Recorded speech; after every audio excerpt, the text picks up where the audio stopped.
Good morning, everybody. Welcome to NinjaTrader Live. My name is Jim Cagnina. I am Senior Market Strategist, and I am joined by our Senior Economist, Tracy Shuchart, aka Shy. Good morning, Shy. How are you?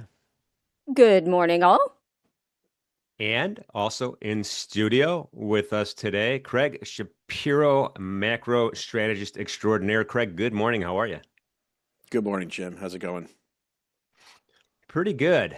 Pretty good. A couple things right off the bat. Boom, I looked at that subscription number, everybody, 149,500. Nice even number.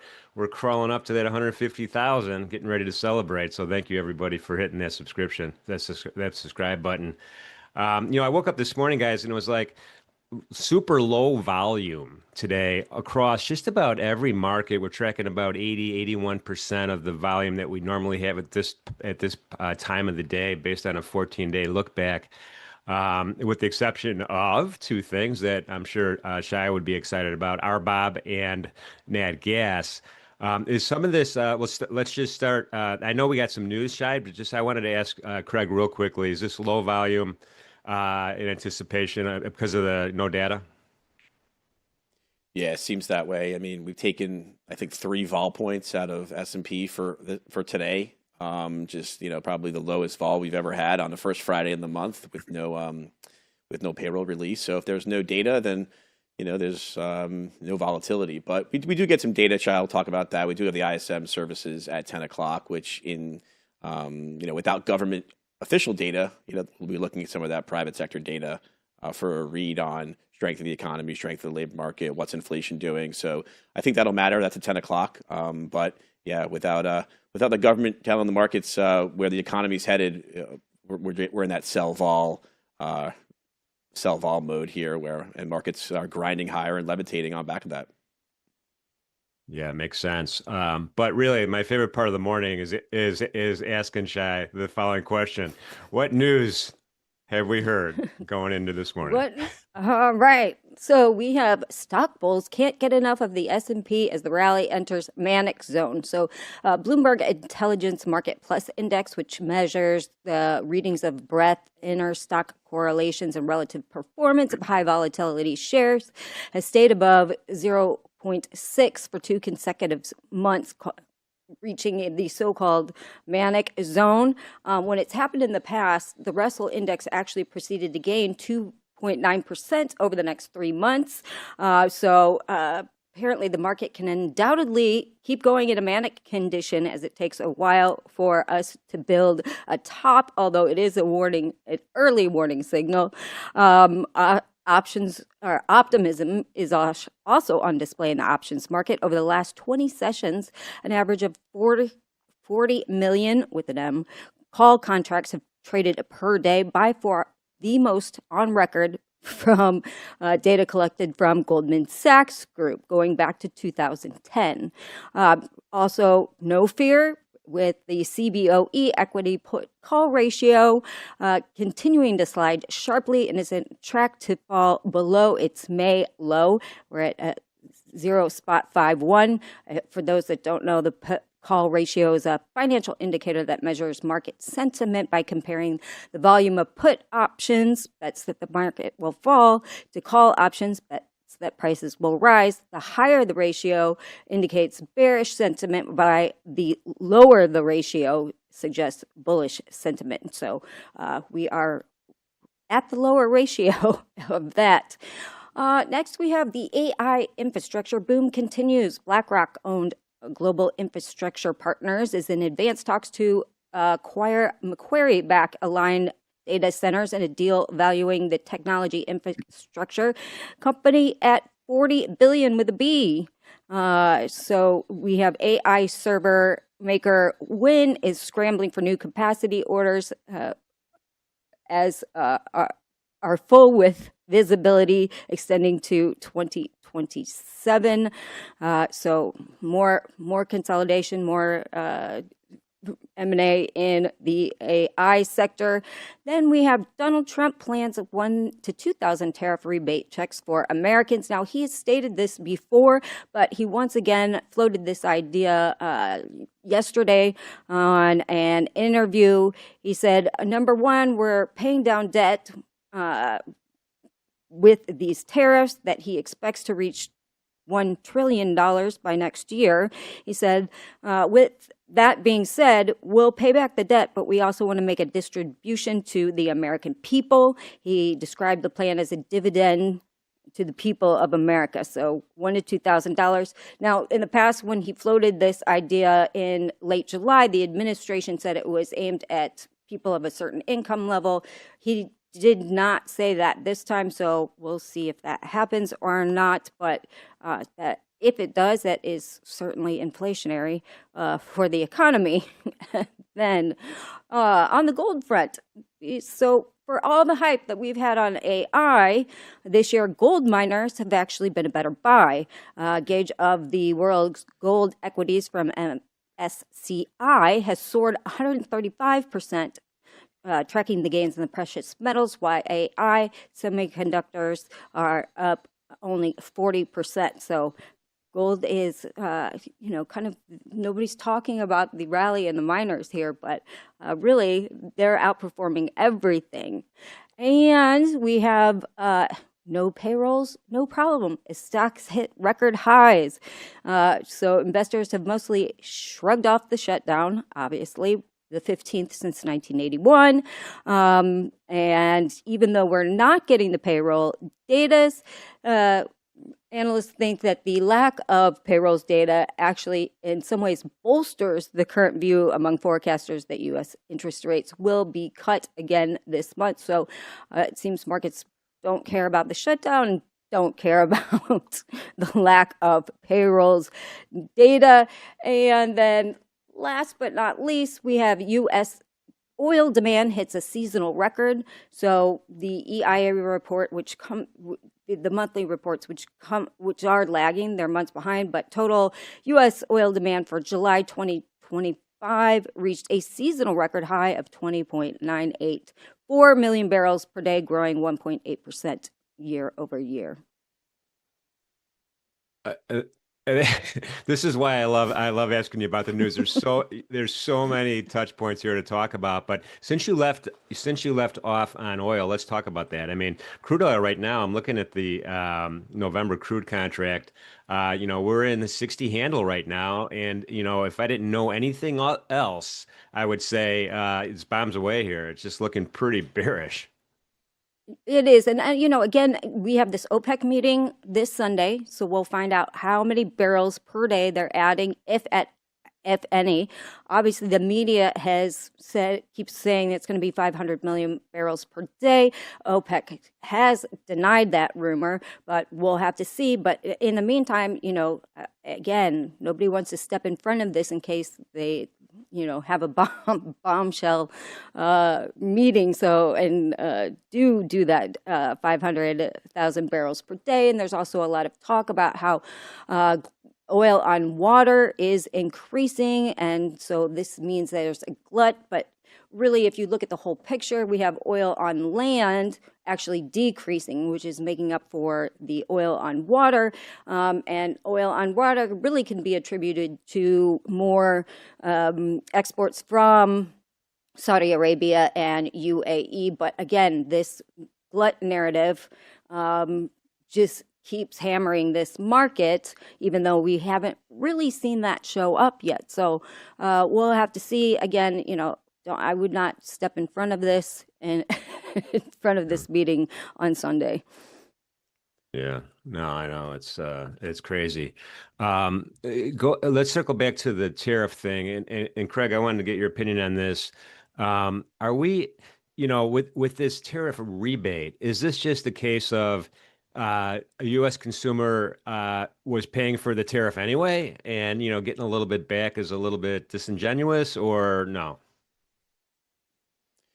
Look, I think the administration has been, pleasantly surprised and happy about how the bond markets have reacted to the tariffs, right? Yields have come down, and the money is coming in, and it's helping to slow down the pace of deficit expansion, right? We're actually going to likely see a deficit contraction in fiscal 26 versus fiscal 25. So the administration likes that money coming in.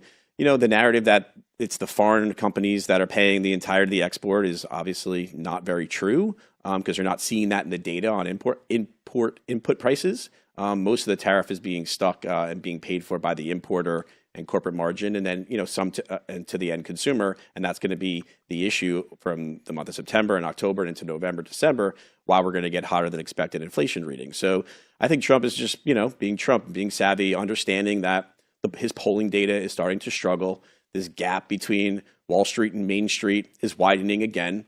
And so how can he, arrest those issues? He talks about things that are going to be helpful for Main Street again. So, tariff dividend back to consumers, farm subsidies. There's some increased talk about a farm bailout to help the farmers. So, various things that I think he can use, as, currency of the elevated stock market to try to redistribute some of those gains and wealth back down to his voters and his base in order to arrest polling declines. I think those are things he's going to be thinking about doing.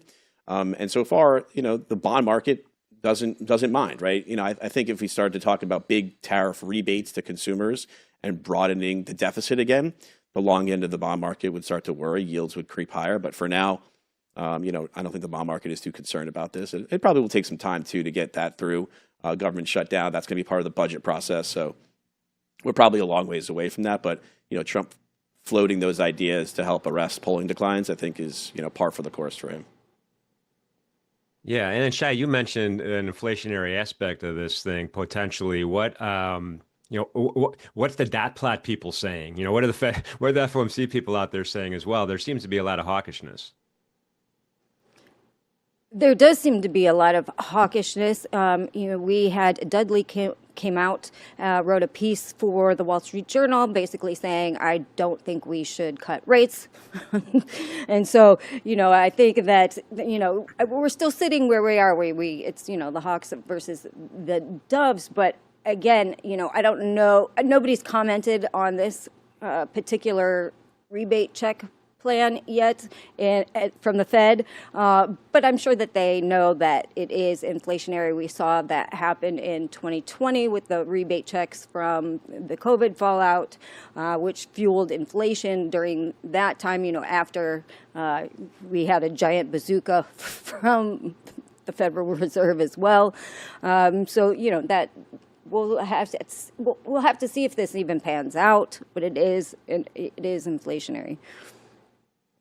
Yeah, Williams this morning said, and I was surprised because the first thing he says is I don't comment on policy, and then the next thing he says is uncertainty and change will be with us for the foreseeable future. That's kind of ominous.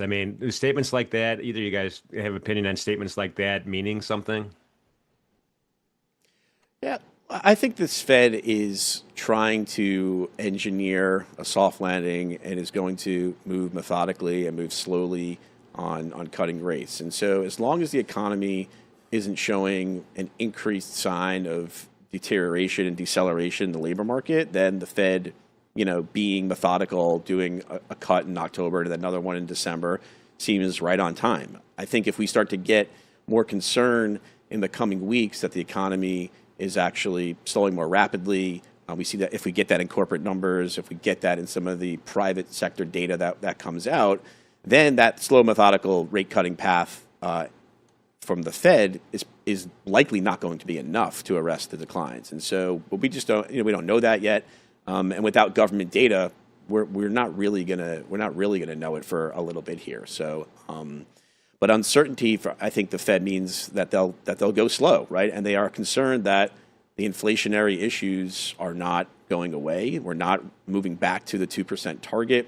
Lori Logan was out yesterday talking about this and some of the idea about the wealth effect, keeping inflation much more elevated than not, and that inflation expectations risk becoming unanchored. There was an interesting tweet yesterday from Mohamed El-Arian, who's referring to this JP Morgan report that talked about how investors, JP Morgan private bank investors, are buying gold and buying Bitcoin as a fiat debasement trade, right? We talk about JP Morgan, Mohamed El-Arian, talking about this fiat debasement trade. That's people saying, I'm concerned about Fed independence, I'm concerned about money printing, I'm concerned about inflation. That I'm buying gold, I'm buying Bitcoin. That is the definition of inflation expectations not being well anchored. the Fed should be looking at that and saying, oh crap, we have a problem here, when the biggest private bank in the world is telling their clients to buy gold and Bitcoin because of fears about future inflation. So, so far there's a portion of the Fed that's reacting to that, but the main part of the Fed, it seems like, is still comfortable making sure that the labor market deterioration doesn't get worse from here. Yeah, I mean, Shai, I mean that begs the question: is this are these assets, pricing of these assets, maybe in the short term or even medium term, all about interest rates and stuff like, well, we don't have any jobs data coming out, but markets are still moving the way they're going to move, or not? I get the sense that interest rates right now in this current environment are so important on just about every asset class. Yeah, absolutely. And I think, if we're talking about Bitcoin and gold, I don't think that trade is over by any stretch of the imagination. I think you're going to have pullbacks, but, that stems not only from worries about the economy, worries about fiat debasement, because, inflation does still remain sticky, right? And I mean, over time, we do know that, fiat loses value. And then we've got geopolitical issues, and then we've got, banks buying gold. And so, I mean, there's just a lot of momentum behind kind of that Bitcoin gold trade. And we're seeing investors for the first time really get interested in Bitcoin and things like Ethereum, because this is the first year really we've had a wide range of ETFs that investors can invest in. And so I just don't think that trade's going away anytime soon. Yeah, I mean, I'm looking at a gold chart right now. If we could pull that up, that would be great. I mean, it's, just creeping up. This is a nice kind of step up of that 8 EMA that I like to track. We have price separation between where we're trading at right now and that gold line on the chart. And, I have a fib extension, really loosely fitting fib extension, and try to figure out what's possible next. We achieved that 61.8%. Level. It's approximately just short of 3,900. I expect to see that again today, maybe not today, but soon, with 4,000 in sight. I mean, is 4,000 the limit? We'll start with Tracy and then get Craig's opinion on this. Is 4,000 the limit, or is the sky the limit here? Oh, I personally think this trade is just started. I mean, I know that it seems like it's been a huge move since we broke out of that $2,000 range last year, and it's been straight up. But I don't foresee. I think this trend continues. I think obviously you're going to have pullbacks in the market, of course, but I don't. Again, I think this is the kind of the beginning innings, not the end innings. Yeah, I tend to agree with that. I tend to agree with that as well. I think we're at risk of maybe a short term pullback here or some sideways action as we digest this move from this breakout from that long consolidation from the April high through when we just broke out in September. So maybe we'll get some consolidation here with the dearth of data and trying to understand where the economy's going. But the structural forces are in play here. Look, the administration is supportive of a higher gold price and a higher Bitcoin price. We know foreign governments and foreign central banks are diversifying reserves out of U.S. treasuries and into gold. China, India are storing more gold locally, with their stored excess trade balances. So it seems like the fundamentals are very good here. And it's a bull market, bull trend, and just kind of trying to identify those opportunities for pullbacks, and not getting too long and too over your skis when you see the RSI very elevated, or you see gold vol move materially higher as people chase upside calls. Maybe that's a time to to pull back off a little bit, but I think the trend is firmly in place. Yeah, definitely. The trend is strong. And before we pivot to treasuries, I do want to welcome the chat. Thank you, folks, for being here with us on a Friday. We get it. Friday's the day you could get a long weekend in, but you're here instead because this is important. We appreciate you being here. First three to chime in, get a special shout out. Engineer Bear, number one, Paulie, number two, and GDL, number three. Thank you for being here. Thank everybody for being here. You can see our subscription ticker up here on the upper left. We're at 149,504, and I am pumped up about getting to that 150,000. It's going to happen sooner than later, and there's going to be some serious fun giveaways when that event happens. So thank you for hitting that subscription button. Thank you for hitting that thumbs up button. And don't forget, today we're going to have Pax join us, and then we're also going to have Leo and Xyzeee trading the open. So definitely stick around if you can. But let's pivot over Ferragamo to Friday. Ferragamo Friday. What happened to Capital Preservation Friday, Shai? It used to be called that. Now it's Ferragamo Friday. Right. Unfiltered Friday. Yeah, I know. Shab told me it's Unfiltered Friday, man. Whatever Pax says or does, we got to go with it. Oh man. Anyway, so just let's talk about the bonds because this is an orderly move up. Last time I checked this morning, cash yields were less than that 4.675 on the 30-year. You could see this thing kind of just popping up, just chewing up this fib retracement that I had. We're at the 23.6 right now, 117 handle. Notes are doing the same thing. And so I look at this trend and the first thing in my mind is like, all right, where's resistance at the top side? And I'm just going to put, just loosely put my crosshairs there and say, okay, that's 118 handle, 118 even. I guess, Craig, I'll go to you first. What's the potential here for bonds to keep moving up? Yeah, I think bonds are reflecting this idea about the slowdown in the labor market here. And we're concerned from fixed income investors that the U.S. economy, ex AI data center build out, is really struggling and continues to deteriorate. And so that is what the Fed is coming in and trying to address with the rate cuts. And so the entire curve has seen strength and yields have fallen on back of that. I think 10 o'clock data on ISM services will be interesting and could be a market mover into the weekend and for next week because, look, the services part of the economy is, the strength of the economy. It's where we get, we get some AI related stuff in there, but it's really more, travel, leisure, spending, restaurants, consumer, and so if we start to seeing some slowness there in that report and maybe the employment indicator, which is expected to be at 46.6, that is in contraction territory.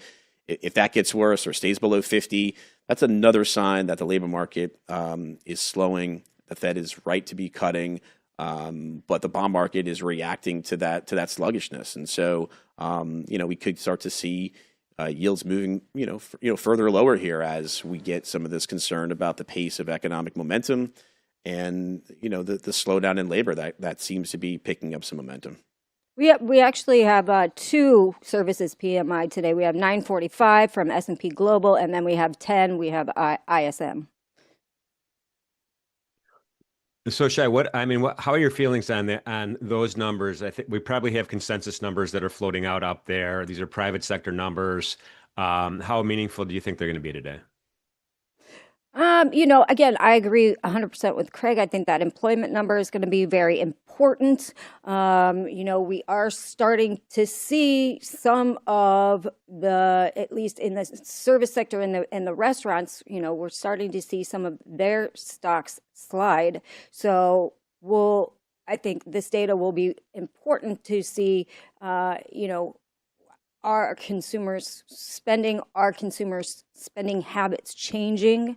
In other words, they're not going out to eat as much. They're not doing recreational things as much. So I think it'll be important to see what the health of the consumer is. Yeah, no, it'll be interesting. But so what you're saying is this could be market moving. So we're going to have some maybe some excitement for our live traders a little bit later today. So I don't know. It just seems so weird that there's no report today. What's the poly market saying? When are we going to get data back? Poly market. Let's see. I actually have that up. So we've got 60% is 10 to 29 days, and 20% is at over 30 days. So it seems everybody's in that 10 to 29 day range.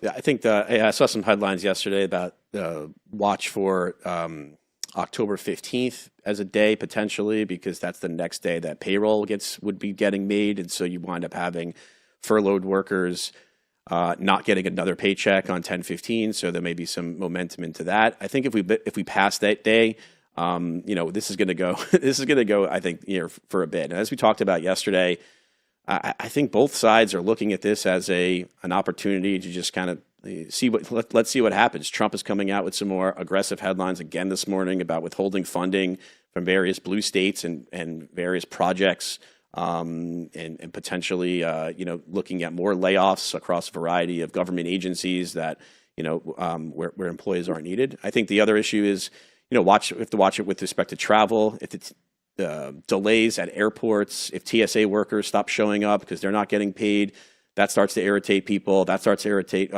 congressmen, and that starts to irritate the president. So that might be an impetus. So far, we haven't really been seeing a ton of that. But as you move into that missing the second paycheck on the 15th, possibly the third paycheck at the end of the month, then you start to get some more momentum. But for now, markets don't care. Both sides of the aisle seem not to really think that there's much to do here. So we're kind of in wait and see mode. But for us, look, I thought this was interesting here with respect to the indexes, though.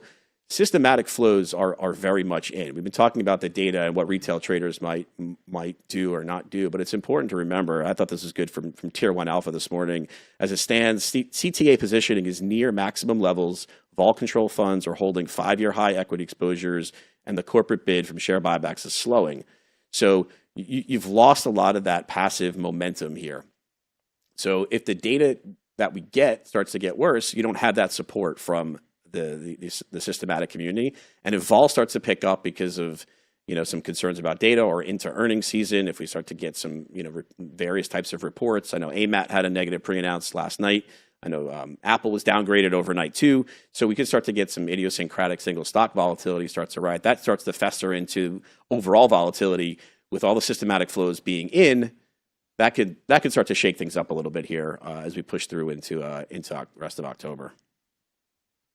Yeah, I mean, Shia, if these federal job cuts, 100,000 stick, and we still see this kind of stalemate between employers like not firing or not hiring, what's the jobs numbers going to look like when when they do come out? I mean, there's going to be a hit, right?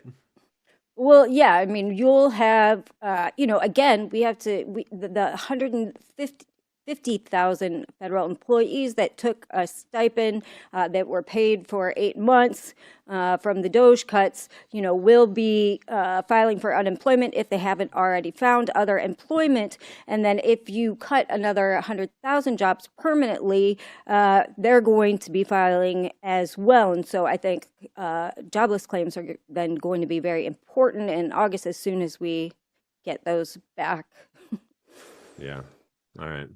Well, let's get some final thoughts. I got the Bitcoin up. Let's check out the Bitcoin right now. We talked about gold already. We talked about this debasement of the U.S. dollar. I mean, Bitcoin right now is, just driving higher again. We have a little bit of a doji today, a little bit of an uncertainty so far. Nice wick at the bottom. Buyers came in and pushed us back up. And we have some targets up here. This area of resistance around 123,000 that we saw back in the middle of August. This is a powerful breakthrough. Breakout to the upside from this double tap that we had at we'll just round it up to 118,000. This looks like it has legs. This looks like it's going to be in a bullish mode, at least today, maybe not, maybe for a lot longer. What do you guys think? Yeah, good start to October for Bitcoin. I think, look, the story's powerful. Into year end, seasonals are very strong. There's a lot of short call positioning up as, we've seen a lot of options selling. For Bitcoin, of every asset class, really. It's a similar dynamic with this JP Morgan strike, too. We have a lot of upside call selling in Bitcoin, too, 125 to 130,000. So if we start to chop in and break that, we could have a very interesting gamma squeeze to the upside here. It's going to take a little bit of time, but I think that was some of the reason why we had trouble breaking through that 125 zone before. And so maybe the second go at it, we start to move. And I think if we start to break through those levels, we're going to have a nice, powerful move to the upside into a seasonally strong year end period. Makes sense. Shai, you get the last thoughts. So, I agree. I mean, I don't think this trend is over. We're kind of in maybe a sideways consolidation, but that does, set you up for a potential move higher, even, if when that market starts coiling. So, I don't think the Bitcoin trade is over. I don't think the gold trade is over by any stretch of the imagination. Yeah, awesome. Well, great discussion, you guys. Appreciate you for sure on a Friday. I will talk to both of you a little bit later on today, and thanks for being here this morning with me. Thanks, Jim. Thanks, Jim. All right, it is that time. You could call it Capital Preservation Friday. You could call it Ferragamo Friday, but one thing will not change, and that is PAX is live in the house. Good morning, PAX. Good morning, Jimmy. How you doing? Pretty good, man. Good to see you. I love Friday mornings. You're so positive and chipper, and you have that. You present that your whole life philosophy is so positive, and regardless of whatever struggles that are going on in the world, you are like the shining light, man. Thank you for being here. Well, the other day, my daughter, thank you, and that makes me feel good. The other day, my oldest daughter, who last week accused me of having work done on my face, little does she know what it's going to look like tomorrow after I get some skin cancer cut off. But she said, "Hey, Dad, I got to fly. I'm flying to Atlanta, and they're shutting down the government." I said, "What?" I don't pay attention to the news. I stopped paying attention to the news. I stopped listening to anybody, and I read through some Twitter stuff, and that's it, because it's just too divisive. It's too ugly. It's too mind-boggling. And even when I get into some Twitter stuff, I find myself getting angry. I mean, I've got my political views, and I don't think it's very difficult to tell what side of the fence I'm on. But um, my views don't need to be yours, and yours don't need to be mine, and we don't need to share them. We don't need to, you remember when we were younger, people wouldn't talk about who they voted for. I want to go back to those days. I got it. I got it. Well, I'm looking forward to, this TSA thing. If they mess up my flight to Naples to meet you guys, I'm gonna take a boat. I'll drive the 10 hours. I'll hire an Uber. I'm coming no matter what. But hopefully Yeah, they me don't mess up too. my flight. Me too. I'm driving for sure if I have to. I'll walk there. That'll be. I really am looking forward to that. It's gonna be an exciting time to get down there and to meet everybody. I mean, I've met most of the traders in person. I haven't met Christian. I'm looking forward to meeting Christian. I met Stowe. I've met Kane. Kane and I talk. He reminds me of a younger version of me. I haven't met Leo face to face, but I feel like I know Leo pretty well. Um, or I'll get to know him. And Tanya, I've met. I love Tanya. It's going to be a great time, and I'm looking forward to meeting the crew and everybody else with Ninja. And I feel like I've known you for 20 years. I'm looking forward to getting to know you face to face too. Yeah, no, me too. And I gotta, Deli gets credit for this. I mean, Deli had a vision of what the network's going to look like. It's always evolving, always improving. But the one constant was not only are the folks, the live traders, and all the folks on the network, talented. Not only are they talented, but they're all good people, right? Yes. Everyone's kind of humble and helpful and, raise their hands right away to contribute. And that's unique because I've been in this business a long time and I've had a lot of folks coming in and out of webinars and come on and out of streams and a lot of influencers and a lot of smart people who maybe aren't that good. I'm not going to name names, Pax, but No, I will. aren't the best. Best of people, but these are the best of people, man, and that credit goes to Deli for putting that together for sure. Yeah, he did. He did a great job doing that. I mean, he methodically went through a lot of different options, and I know that Anthony and I talk regularly, and we're very close. It's not just, it's not nonsense when we talk about how much we care and respect one another and how long we've known each other. So I know that he took, I know, I mean, that he took his time going through everybody to put together a great crew of people. So Yeah, it's just, we're gonna have a great time. yeah, A no, great and, time. and just I'm gonna warn you right now. I'm warning everybody. I'm a hugger. Everyone's getting a Oh, hug. me too. All right, there we go. Me too. I might even kiss you, Jimmy. I might even give you a Italian kiss right on the cheek ski. I'll Like take a no West I'll, Side ta- kiss. I'll take that Yeah. all day long. Anyway, how are you feeling about the markets today? I mean, we've got I don't even know where to start. The no data thing, it's not bothering me. It really isn't. I thought it would because, for years and years and years, this used to be called back in the day, in the pit on a Friday where you're expecting this data.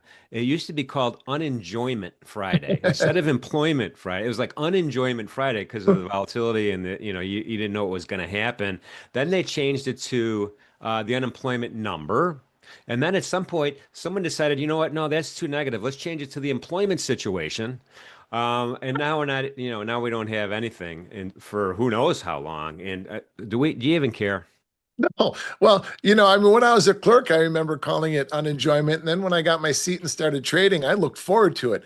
And I still look forward to it. I do care. I mean, I look forward to Friday mornings because we have important data. I don't always trade Fridays, so that kind of sucks because of, I'm supposed to be trading here, but, and I'm not chasing things on a Friday. It's Capital Preservation Friday, so I'm less aggressive.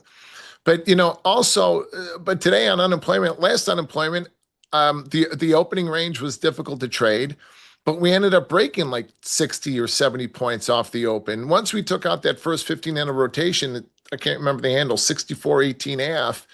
The opening range was 64.30 something. Once we took out that 18 half wrote that first 15 handle rotation, man, it was an easy, beautiful trade. And I ended up having a really good day. Started off tough, but I ended up having a great day. So I was looking forward to something like that today. Let's show everybody how to manage their mindset. Let's show everybody how to manage their positions, manage their expenses, most importantly, I think. Protect themselves in every circumstance while leaving themselves open to the good things that the market has for us when we move. So I was looking forward to it. I am disappointed that we don't have any numbers out today. I am disappointed that non-farm isn't coming out and that there's no volume, there's no overnight volume. Gold is not doing much off the open. The Nasdaq is kind of bouncing around within a 10, 15 point range. The S&P is sitting here. The bonds are rallying. The bonds last week we talked about 116.25 and the primacy of that level. That's the quarterly pivot. We took that out. We're above that. So rates are going lower again. So bonds have got some interesting things going on. The S&P is just holding on to the rally from Wednesday. I'm still long from Wednesday. I was eating my heart out for a little bit when we broke 30 points off the open yesterday, but I look like a genius now because I didn't cover. You are a genius. No, my process makes me look a lot smarter than what I am. But I put that process together. And so I don't know, maybe I'm not as mopey as my ex-wife thinks I am. But it's funny. If I want to tell myself that I'm not all that smart, I just have to talk to my ex-wife. If I want to tell myself how smart I am, I just have to talk to my wife. There you go. I don't know. I've got a little experience in that field. But the point is that I look forward to markets that have market drivers. When I was a clerk, I hated it. Man, when I was clerking the front month euros in late 80s, 89 to on and off, I took 3 years off to study to be a Catholic priest, 3.5 years off in 93 to 96. But the other years when I was clerking in the front month euros for the second biggest broker, or the biggest broker in the front month in the euros, front month euros would have 20, which is now the front month SOFR, would have 20, 25 tick moves, off the number. And we would be so packed in. The bonds were the same way. We'd be so packed in, nut to butts, that our feet sometimes would be off the ground. I mean, we'd be so packed in that our feet would be off the ground. And on unemployment, there have been times where the pit would explode. We'd explode out of the pit like a pimple exploding kind of on top of one another and fighting to get back in there because I've got 1,000 lots from Goldman that need to be filled and 500 lots from Plaza that need to be filled. And, what is going on and where am I? And, and we're beating the bejesus out of one another to get back in the pit. I hated that before it opened, but once we were in it, man, it was like a sport. It was awesome. And the euro dollar back then too, and it's different than the euro FX. The euro dollar is something different, but back then the euro dollar pit was the biggest pit in the world at one point. It was. It was. Man, we'd fill on a number or on an unemployment day, we'd be there all day long, no breaks, and we'd fill 20, 30,000 stuff, you know? I mean, that was just huge stuff. Yeah. And that was one broker. Yeah. The, oh my Lord, Yeah. it was fun. It was a fun time. And I, I oftentimes think that it would have been great to have another 10 years on the floor, you know, and it would have been, but had I gotten those 10 years, not clerked and not earned, you know, I had to earn my way in. I didn't have a rich uncle or rich father to back me. I mean, I had to be backed by somebody. So I had to distinguish myself. If I wanted to become a trader, which I didn't want to become a broker, I wanted to become a trader. I had to prove to, you know, other power players around me that I had, you know, some great potential or some sort of potential. You know, once I became kind of a power player, I looked for those sorts of people to help out too. But I had to set myself apart from the other 3,000 clerks on the floor that were all looking for their shot at glory, you know. And Yeah. then once I got that shot, I had to maintain it. Now, how in the hell was I going to do that? Well, you know, I Yeah. had a process to do it, but you know, Yeah, and had to just do to that. for folks that don't know, back then, you know, when you go from clerk to trading your own account, you had to put up or have somebody put up for you your margin money, and it wasn't $500, $5,000. It was a big number depending on what pit you're in. Yeah. So it was six figures usually, at least in I know it was that in the bond pit. I don't know what it was for Eurodollar. They're all different. Well, yeah, that's a great point. So when you came onto the floor, if you want, you know, you're coming from Stanford Business School and you got a trust fund behind you, you had to come up with like $150,000 to back yourself. If you had somebody to back you, they would pledge their seat or their company, or they would just put up a T-bill for you, and they would back you, or just sign for, you know, depending on who they were, they would guarantee your trades. So whatever was in my account, yeah, I started with $10,000 in the NASDAQ, which wasn't enough. My seat lease was $3,200. So I was immediately down to 6,800. But Yeah. and the NASDAQ was $100 a tick when I started trading. You guys who are trading micro NASDAQ, think of that for a second. The NASDAQ was $100 a tick. Every one lot, $100 a tick.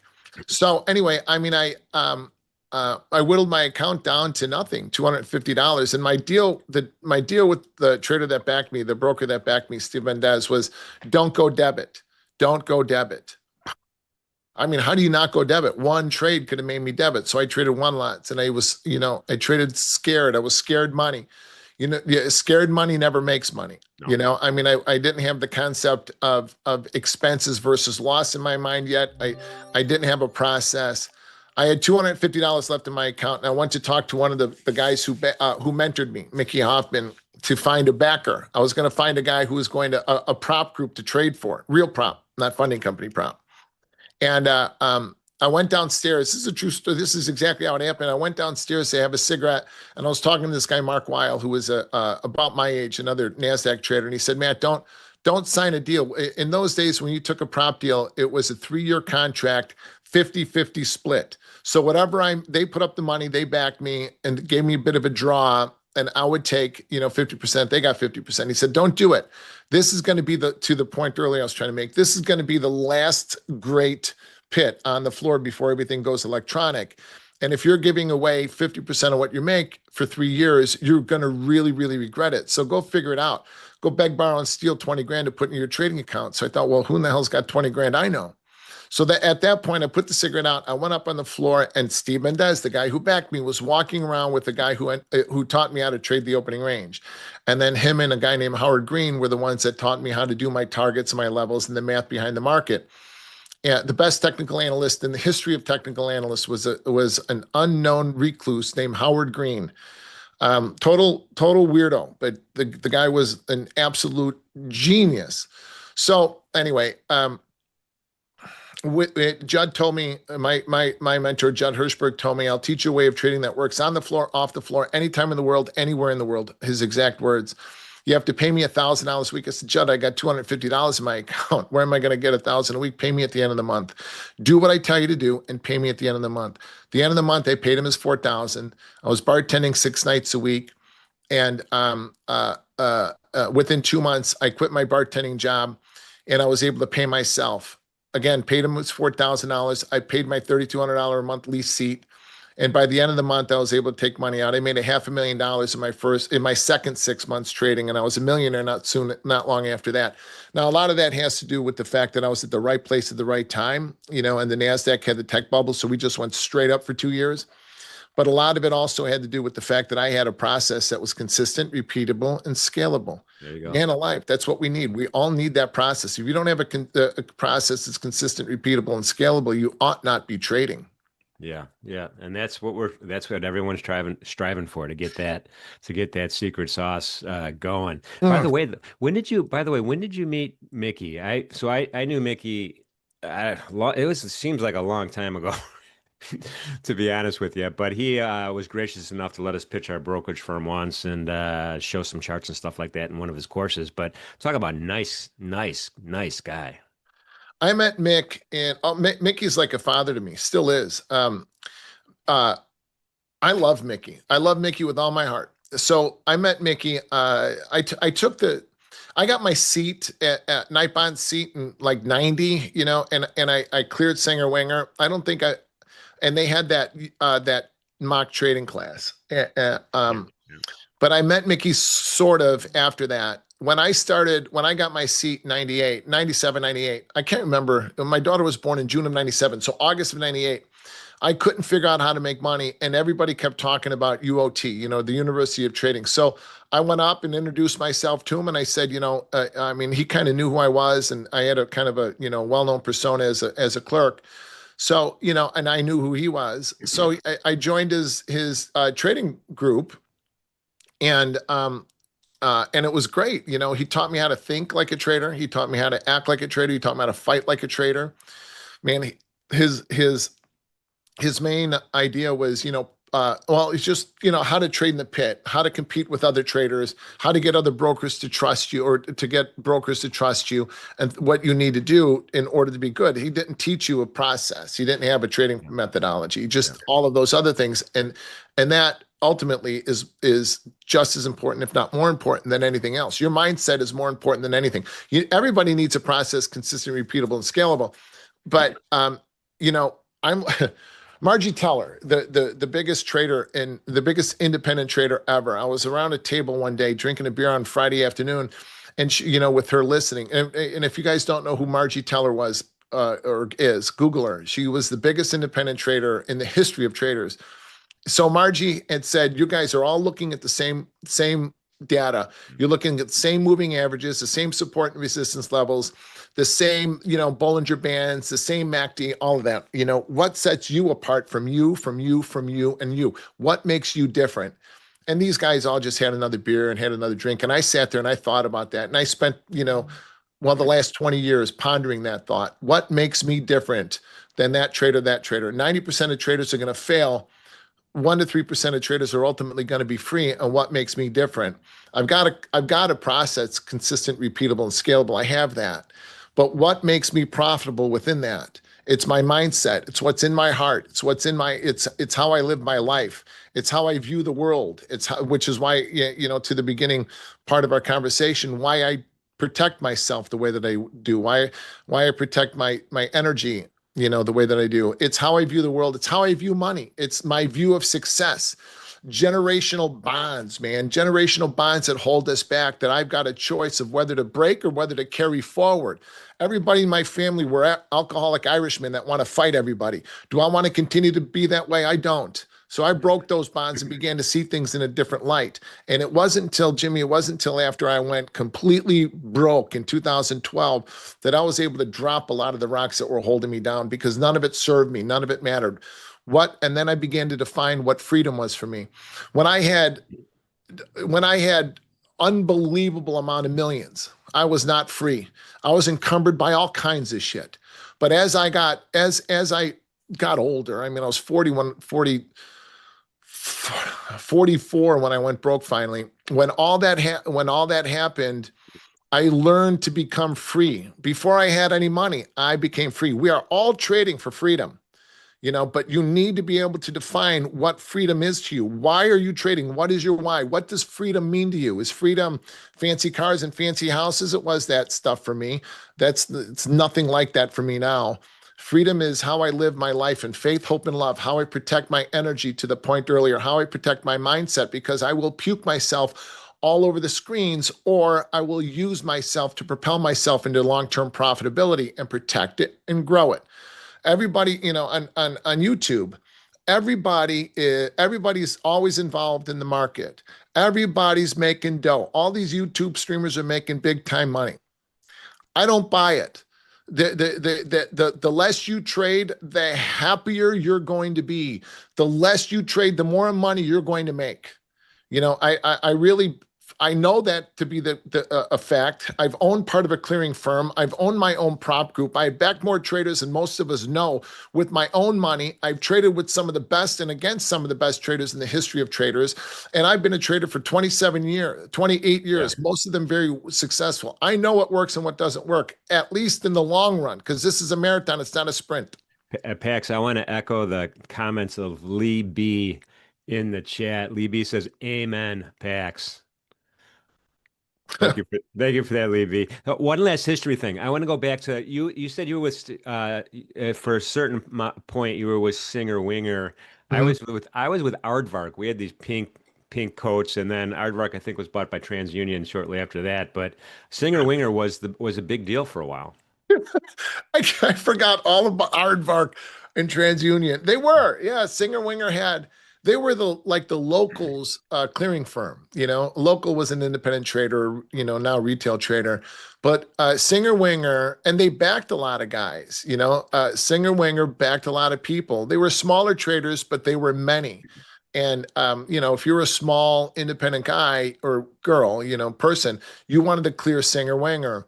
And then Mickey eventually started the University of Trading, which I was, part of, and and UOT then kind of overtook Singer Winger, and UOT then became that FCM, the FCM of the independent trader, the FCM of the local, that had an owner that truly cared about your long-term profitability. Yeah. Mickey one time on a Christmas, it was right before Christmas. This is, I think, I don't remember what year.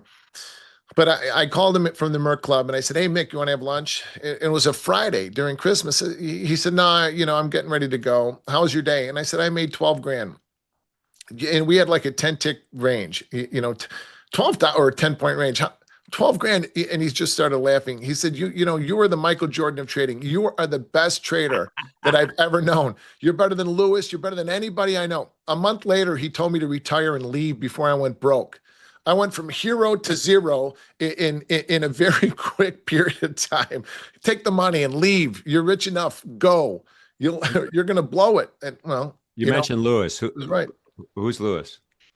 Oh, Louis Borsellino Oh, was okay. a great S&P trader and huge. And, I didn't really know him that well because he was such a big trader, but, and he insulated himself from, people that weren't part of his group. But I had from the NASDAQ pit the S&P pit was down here, right? And the NASDAQ pit was raised up a Yeah. little bit. Yeah. So I would sit in the NASDAQ and I would watch him trade. I'd see how he carried himself and how other people respected him. I would see how he put his hands up in the air. When he went even offer, everybody was 90 offer. He went 70 bid, everybody was 80 bid. And I thought, man, I want to command myself like him. I want to command respect like that man does. I want to walk onto the floor with my head held high, confidently. When I walk on, I want everybody to say, "Here comes somebody." And I did. I patterned myself a lot after Lewis. Yeah. And when the NASDAQ got big, I was able to kind of emulate a lot of what he did. Yeah. No, I got to know him pretty well for a few years. Hung out with him a little bit. He was a man among men. Among men. True. That's what it is. And I'll tell you a story when I see you in October about a night on the town in Manhattan with Lewis. It was something. Oh, In any event, let's go. We got a couple questions here for you, Pax. Kamish asks, says, "Good morning, Pax. What's the number of handles for gold rotation?" gold doesn't rotate the same way the S&P does. Gold trades to well, you know what? I shouldn't say that. No, gold doesn't. Gold and crude trade differently. Um, uh, I, gold trade. All right, I'm not going to say something definitive if I don't know that it's a definitive answer. I don't know. Okay. Crude does trade in 60 to like 70 point kind of swings when crude is moving. I have noticed that, and I do know that, but I know that when I'm trading crude, in an active sense, and I have not done that in a while. Gold, I trade more from a position standpoint. So, I mean, I've taken some opening range trades in gold lately only because it's been such a great opening range trade. But for the most part, I'm not paying close enough attention to gold to be able to determine how it rotates, how the algos move it, to be honest. Okay. So the way that I see gold is moving from macro level to macro level. And that simplify, Yeah. trading swings more, like But a swing or trend trader in it. so just what you said was great, and I'll tell you why. The Lambo trader, the Lambo influencer would have made up an answer. You said, I don't know. And then Yeah. you went on to explain how you look at it, which, as soon as someone says that, if someone asks me a question, I don't know, right? I'm not going to try to make something up or pretend I'm smarter than everybody in the room. And that's another compliment I want to give you, Pax, because that was a great answer. Thank you. Thanks, Jimmy. The Lambo Bros. That was great. Oh my God. Anyway, yeah, gold's strong though, man. I mean, we're like tracking almost 3,900 right now. And Shai was telling us, and Craig this morning was like, this is just the tip of the iceberg, man. This thing could roll. Oh, gold's got another 400 bucks in it before we find a top. I mean, really, it's 43.90 to 44 and a half is where gold wants to trade to. Silver is super interesting to me. It, as evidence is from yesterday's break, yesterday made a high of like $48 and, some odd cents, $48.10, I think, and then broke $2. Remember last week we talked about silver's quarterly pivot is $46.22. Yep. Yep. So we came down to, I think I tweeted about it yesterday. Silver came down to its flattened zone or its quarterly pivot at 46.22. Yep. I ended up getting long a little bit on the way back up, not money, just a couple to have something on. Yeah. And now we've got three levels that we need to pay attention to in silver. One is 48.10, yesterday's high, because we broke $2 from it, and that was a significant sell-off.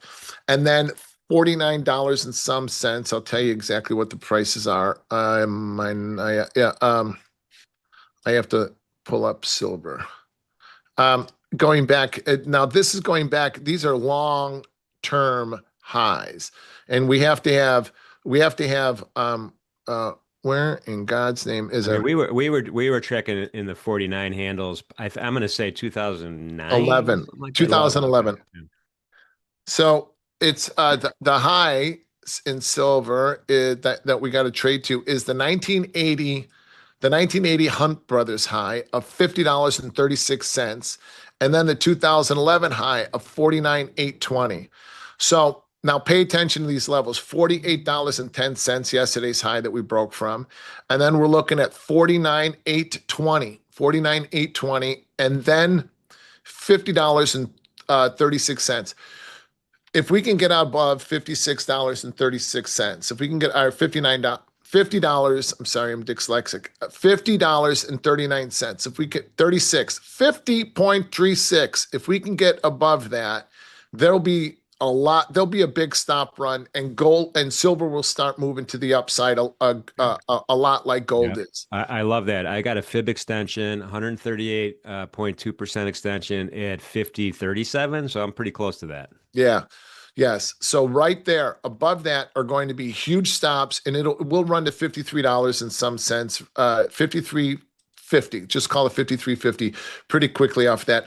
Gold still has a long way to go. There's no reason for gold not to continue to run. Yeah, no, I think the consensus here at Team Ninja is we're looking for some more upside on all these metals, man. I mean, copper right now is above $5. It's just climbing and climbing. If I could grab the screen real fast, Mission Control, just to kind of show this Dr. Copper, because I think this is a great trade as well. I mean, we started out with the swing low on August 5th, and then we kind of raised that swing low August 21st, popped up a little further September 8th, raised that swing low the 19th of September, raised it again Yep. on the 26th, and now we're like, boom, we're just popping. I mean, this is a breakout to the upside again. And there's no wick at the top of the contemporary candle, man. There's no one selling this thing. This is just driving up. Yeah, no, no. Why would anybody want to sell it? Yeah. Hey, 90 bid even, 90 bid at even. Oh, I like that. 90 bid at even. I like that. I like your thing in the chat there. If you're going to trade gold, if you're going to trade a new strategy in gold, I would suggest you trade it on the simulator. Why in God's name would anybody want to spend uh, look, why would anybody want to spend live money to learn a strategy? If I'm going to test a strategy out, I'm going to do it for free. Yeah, I kind of like, I know that I like the pathway of sim, micro, classic. Now, I know the micro might react a little tiny bit different than the classic contract, but again, it's a nice kind of stepping stone into getting used to the flow and how that market moves. Your expenses are going to be less because it's 1/10 the size. And it's very highly correlated. Don't get me wrong, but there's okay volume in there too. So that's kind of my pathway. That's why these micros are genius for folks who haven't traded a futures contract. I mean, me and you take it for granted. We're like, we get it. We know what this is. We passed Series 3 exams. We did all this stuff, and went through the process. A lot of folks haven't. And they're like, hey, listen, I'm great at trading over-the-counter Forex. I'm great at trading Bitcoin. I'm great at trading equities. But I really want to get into the more leveraged products or the products that have way more liquidity. Let's do it. Great pathway. Sim, figure out how the platform works, to Yeah. micros, get a feel of a pulse of the market, and then boom, you hit the classics. I call them the classics. I call them the classics packs. I don't know what else to call them. Yeah, no, I agree with you. The micros are a great tool. If you're going to trade like 4 lot micros, especially in the S&P, I think it's cost prohibitive. Like we trade out in quarters, right? I'll trade 4 lots this morning. I think it's cost prohibitive. It's the simulator, but with commissions. But there's a lot of great ways to utilize the micros, and you can do it in gold, you can do it in crude, you can do it in the indices. I'm not sure about bonds. I don't think you can in bonds. Maybe the ultra. I don't know if do they have ultra micros yet? They're not. They're not a lot of volume. So you can utilize the mini micro, and we're going to do that. NinjaTrader Live in conjunction with CME are going to offer this. I'll wait for this to be more mature. The thoughts to be more matured. But I'm going to show you how to utilize the mini micro as a spread. It's not a spread, but you can trade it like a spread. So if you're going to trade, and this is where I think trading the micros can be incredibly profitable and beneficial in the long run. And it teaches you how to actually trade, like the philosophy behind trading or the theory behind trading. And there's real philosophy and theory to it, not just lines on a chart. Like, you pay for a course and you become, some sort of a specialist. And, there's so much more to that. You will never ultimately learn how to manage your profit, let alone exploit your profit if you're not learning how to manage your mindset and managing your money. So Yeah. you need, and exploiting your profit, manage adding to your size without significantly adding to your risk. And that's how you become financially free. Yeah, when the micros first came out in the equities, the question was, could you offset positions that you have Right. on the classic? And before that, unlike the over-the-counter Forex, where each trade's a deal, you could literally be long and short the same currency pair in over-the-counter Forex. But you couldn't do that in futures. And so a lot of the over-the-counter Forex guys would complain and be like, well, why can't I be long and short at the same time? And the answer is obvious, because you're flat. Uh-huh. Right. Right. There was a weird kind of thing because it's not a deal, right? And over the counter forex, so you were doing a deal, separate deal. So then the micros came, and there was a big discussion on, all right, how are we going to do this are we going to offset the margins? Are we going to be able to, as an example, be long one classic and be short 10 micros. And I thought for sure the CME is going to say no, but they turned around and said, yes, you could do that. So you could literally be long one micro and then you could peel them off one at a time if you want with, I'm sorry, one classic and peel them off if you want with micros or however you want to manage that spread trade. But it was a beautiful thing, man, when they introduced them. Well, so a lot of people are trading these funding companies because it's a low cost to entry, right? Now, it's not ultimately a low cost to entry because these funding companies are making millions upon millions of dollars on people's misery. So, but the point here is that Ninja offers a very low cost to entry. You download a simulator, you trade on it, you open a small account, and then you fund your account with 10 grand and you trade micros, mini micros. So with a two lot, you can trade 2-lot minis. That gives you 20-lot micros to trade out of. And the way that I trade, let's say the top of the opening range is 69.5. You buy a 2-lot, 69.5, pay for your trade by selling 5 micros. Now you're long 2, short 5, right? And you keep going like that. The market rallies up to the first 15-handle rotation. You sell 5 more micros. We go bid, rotation bid, cover your micros. You're back long 2. You just add it to your size without adding to anything. You add it to your size. And then the market propels above that. You just put in sell stops there to ensure that you're going to protect your profit anyway. I mean, it's not rocket science. This is the really simple stuff. And the bid ask spreads are tight anyway, so that that part of the expense proposition's minimum. Right. There's a lot. Ninja is. I'm still getting used to the front end. I've been trading CQG for a long time, but notwithstanding, Ninja is the best FCM I've ever seen. They're huge. So I saw somebody write, just a minute ago, Build Back Broker. That's kind of funny too. Build Back Broker wrote major competition for outfits like Top Steps. Top Step is not even in the same league as Ninja. Nobody's in the same league as Ninja. Ninja is the biggest, by far the most accommodative, and by far the most well put together and funded FCM in history. And believe me, I've been a part of an FCM failure where I lost $2.5 million overnight. You don't have that issue with these guys. No, these guys are awesome. Our CEO Marty is like great guy. I first met him.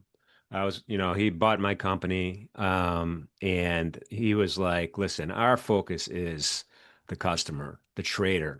Let's do everything we can from a technology point of view, from a customer service point of view, from an education point of view, to try to give the customer the best experience and to help. Because trading futures, it's a tricky proposition. It's not easy. It's not easy. And hardest thing you'll do.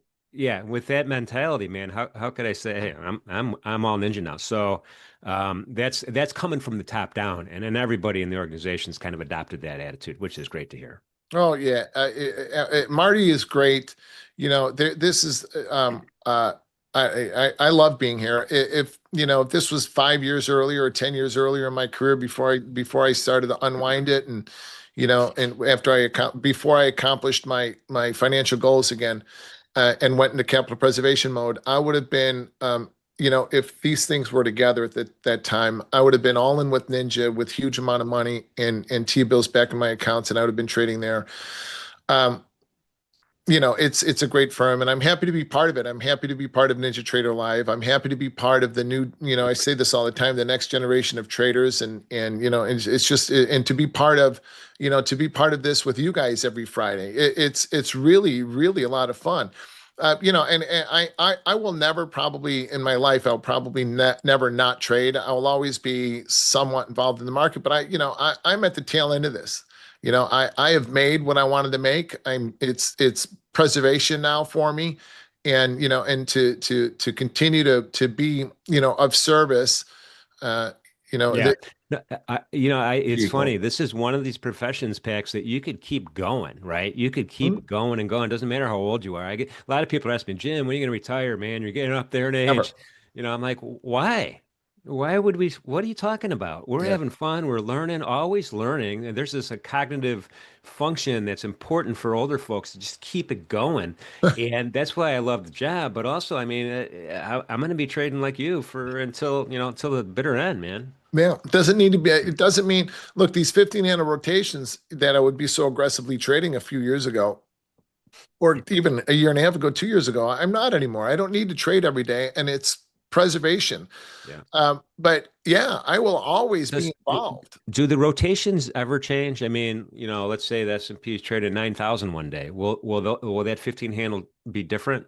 No, no. I mean, if they are, I'll change it. But whether the rate, if you can go back to 2013, 14, and we had an ATR of 18 points, Hmm. I was still looking for 15 handle swings. It may have taken us a day, a full day, or 2 days to get there, but I was still looking at those 15 handle swings. The way that I manage my positions is going to change based on how the ATR changes. Yeah. But I don't know why, but mathematically speaking, and and how the HFTs and the algos see the market moving, it's always going to be something along those lines. 65 handles in the Nasdaq, 15 handles or 60 points in the Nasdaq, 15 in the SPOOs. It's always that. It's always been that. Yeah. Uh, I mean, right now the ATR for the S, I'm tracking about 81. What are you seeing? yeah, same thing. Yeah. Like 80. But hold on, let me look. Yeah, yeah, like 80 points. Yes, but it's what is it in the Nasdaq? The Nasdaq, the classic Nasdaq. Yeah, it's almost uh 80, no, 70. No, all right. So if it depends on what I'm looking at. The Nasdaq I've got. Let me make sure that's a daily. So the Nasdaq's ranges are like 200 points, and the S&P's Yeah, ranges yeah, yeah, yeah. I misspoke. You're right. that are like 60 for me, 55, 60. But I use a 10-day look back. So the S&P is like 55, 60, depending on if I'm looking at the pit data or the RTH or all sessions, and then the Nasdaq is like 218. So the Nasdaq has been a very, very good opening range trade lately, and is with yesterday was an exception. The S&P had a bigger downside swing than the Nasdaq did, or at least it was easier. The S&P got one, Yeah, two, swings lower. The Nasdaq got two swings lower, but it took a while and it took a little bit more work too. yeah, Um, yeah. could you see my screens? Yeah, for sure. I see the chart on the left and I see two trading ladders on the right. Okay, here's yesterday. Yesterday's opening range was 73.5 to 67.80. I came in long from Wednesday, so I did not trade this downside break. I wanted to maintain my long position. Um, but it was not hard. Once we left, look, I mean, this is on the open. Once we came out of the market we came out of the opening range at 73.5 on the first attempt, and we never got back to it. We achieved that. It took us a little bit of time to achieve that first downside rotation at 58 half. Um, and then we finally made the second rotation and then just kind of drifted up. This was not a straight up. These are 15 handle bars or 15-minute bars. So, it was kind of a chop up or just a drift up, just to drift up. There's an old trading adage: never sell a quiet market.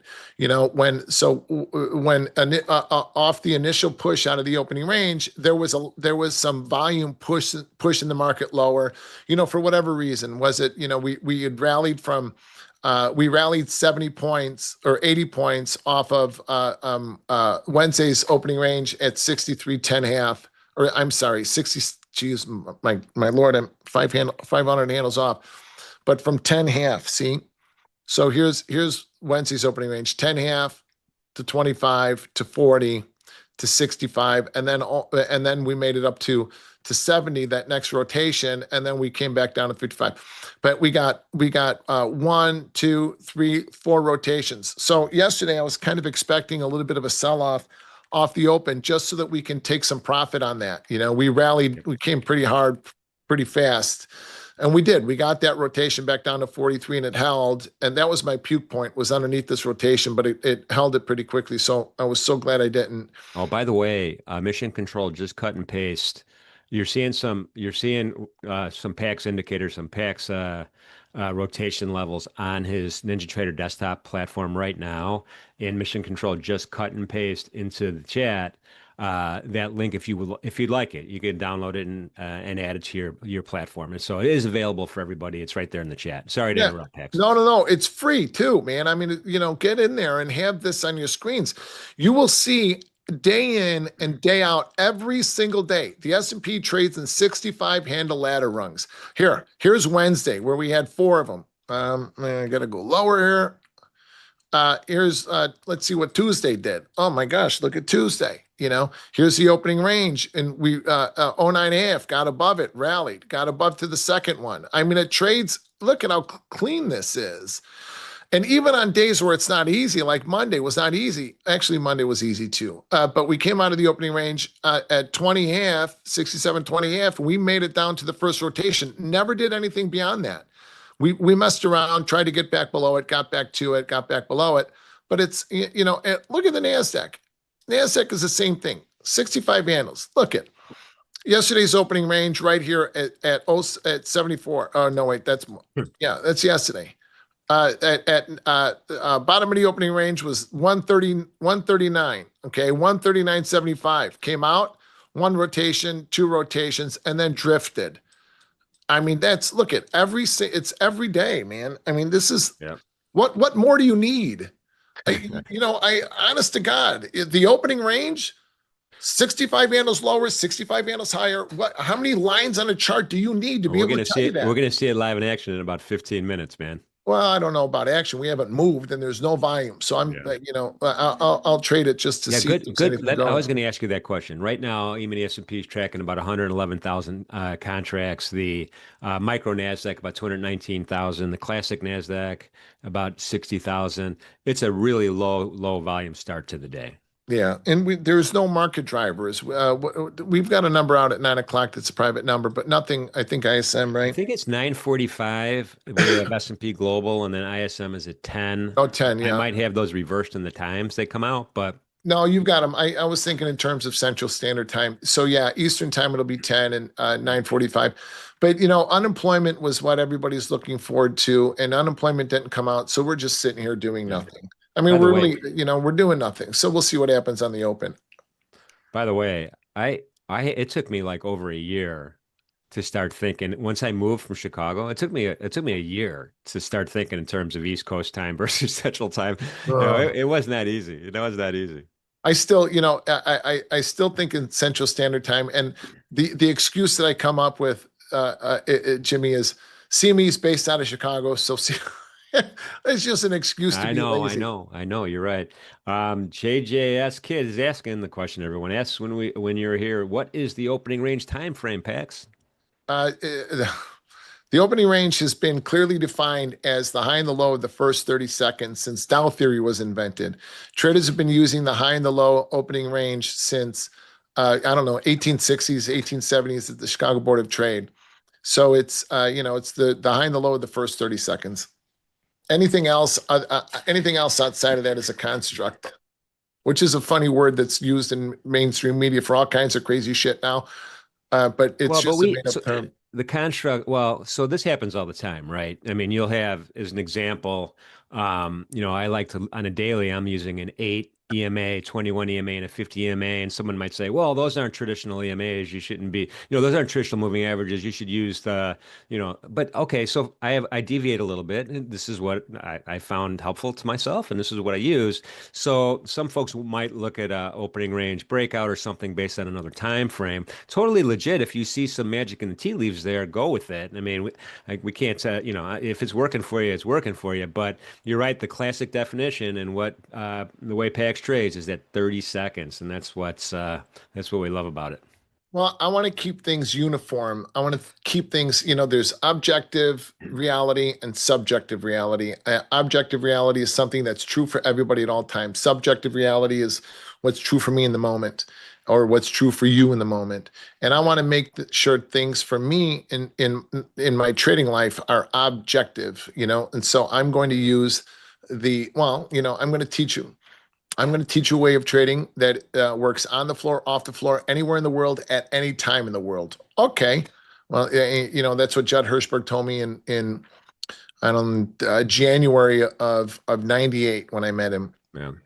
And, and it's, it's worked for thousands for hundreds of years, for thousands upon thousands of traders. So why would I want to veer from that? Everybody's trying to reinvent the wheel on a constant basis. And the wheel does not need to be reinvented. The markets are going to do one of three things at all time. They're going higher, lower, or nowhere. And that's it. Higher, lower, or nowhere. Anything else is just made up shit. I mean, really, it's just made up stuff. Yeah.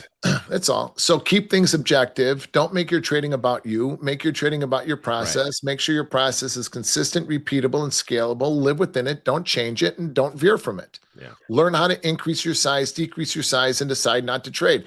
We all have to. That's the most important aspect of trading. It's not your stats don't mean shit. Your stats don't mean anything. My stats are probably 30%, 25% win rate.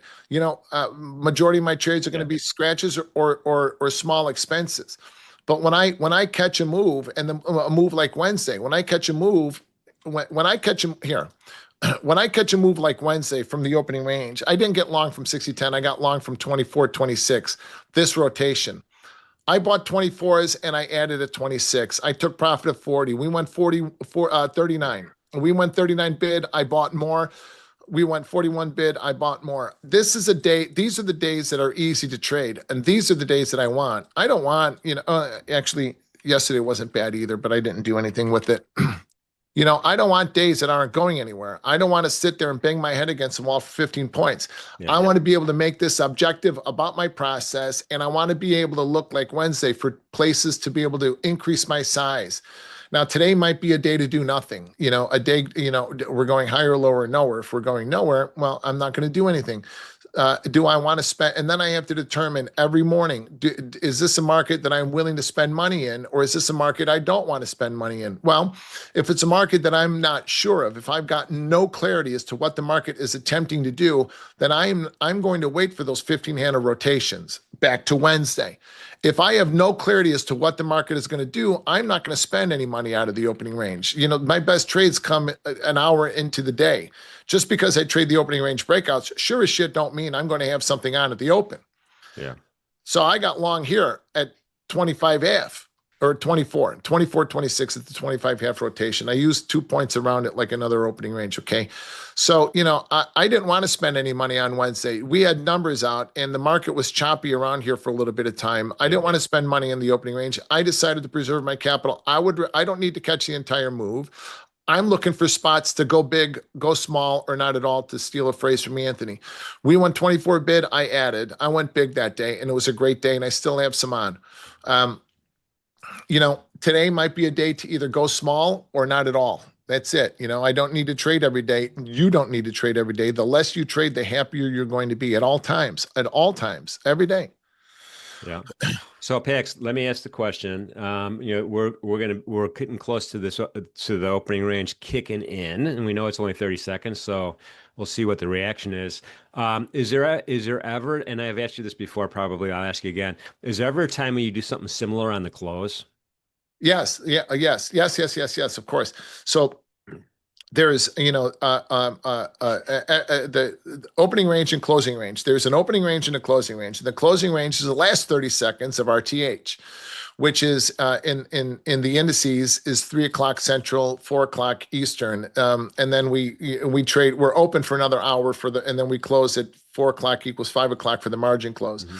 But the late day trade, and we talk about the end of the quarter on Tuesday was a great late day trade. The late day trade is something that we also trade in my group too. So 2 o'clock, I'm just going to use Central Time, okay? So 2 o'clock, whatever that price is, you're long above, short below. If you're long from the opening range, like on Wednesday, if I'm long from the opening range, I'm not going to trade the short side of it. This is the only time that I would fade the opening range. So let's say that the opening range is 62.5 and we're trading at 80 at 2 o'clock. That 2 o'clock number comes out and we're 80 offer, I'm selling them. Okay. Now, if I'm long, I'm not, but if I'm short, I'm going to sell them. Or if I'm flat, I'm going to sell them. Then I'm going to take profit at 250 or 255. Now, the late day trade normally is going to be an early MOC trade. On days like the end of the quarter, end of the month, or in volatile periods, I'm going to use a 2 o'clock price. Okay. But for the most part, 80% of the time, I'm going to use a 250 price. Let's say that that price is 67. I'm going to sell 67s and then I'm going to wait for 254 and 50 seconds and I'm going to pay for the trade and take profit. Now, let's say, so 67 is a 250 price, 255 price is 57. I'm going to take profit right in front of the 255 time frame and we go 57 offer. I'm selling more. So now I've just doubled my size without doubling my risk because my stops are in for scratches. Now, the late day trade is either got to be a scratch or a very, very small expense. You don't sell 67s and put in a 63 stop. It works immediately. Algorithmic order flow takes it out immediately, or it doesn't, in which case you get out, take your expense, and walk away. This is a great way to trade. There are traders in my group that only trade the late day trade, that find the opening range too undecisive, not clear enough, too choppy, so they don't trade it. They trade the late day trade. The late day trade is a good way to supplement your income too. And if you're flat, you want to take we get below, or above it, you take a long. It's just, and it's a pivotal trade. There's no range. So if 67 is the price, you get long at 67, you get long underneath 67, or you get short underneath it. It sounds confusing, but it's a great way to trade. I get it though, and I appreciate you answering that question that way. That was a good answer. Because a lot of folks, when I'm trading the open and then I'm going golfing. See you later. Bye. No, I'm not even going to consider another time frame when there's discrete time frames throughout the day where different things happen and you could find different strategies that might work. Right. Right. Well, so to me, they're all the same. So I think everybody thinks of me as like an opening range trader or the opening range trader. And there's so much more to the way that I trade. The rotations, the 15 handle rotations, 65 handle rotations, and then the late day trade, and then my macro levels and my quarterly pivots, all of these prices, all of these different, the opening range, my macro levels, the daily rotations, the late day trade are all, and then how we increase our size around them are all different layers of the way that I trade. And this is very important. It's not just, you got to keep things objective, not subjective. Keep your trading about your process, but know your process inside and out. Know its strengths and weaknesses above all else, and then know your strengths and weaknesses, because your weaknesses are in the background doing push-ups, waiting to pounce on you and destroy you before you know it. Yeah, At least mine are. I'm so engaged with the conversation with you. We didn't even.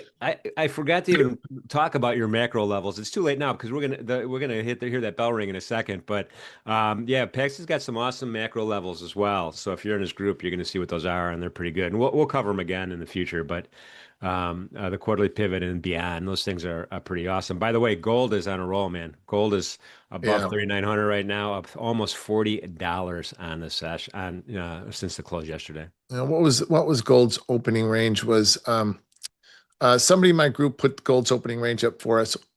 Oh wait, I got it. I have it on a chart. Oh, I don't have the gold indicator on here. I just have macro zones. I think it was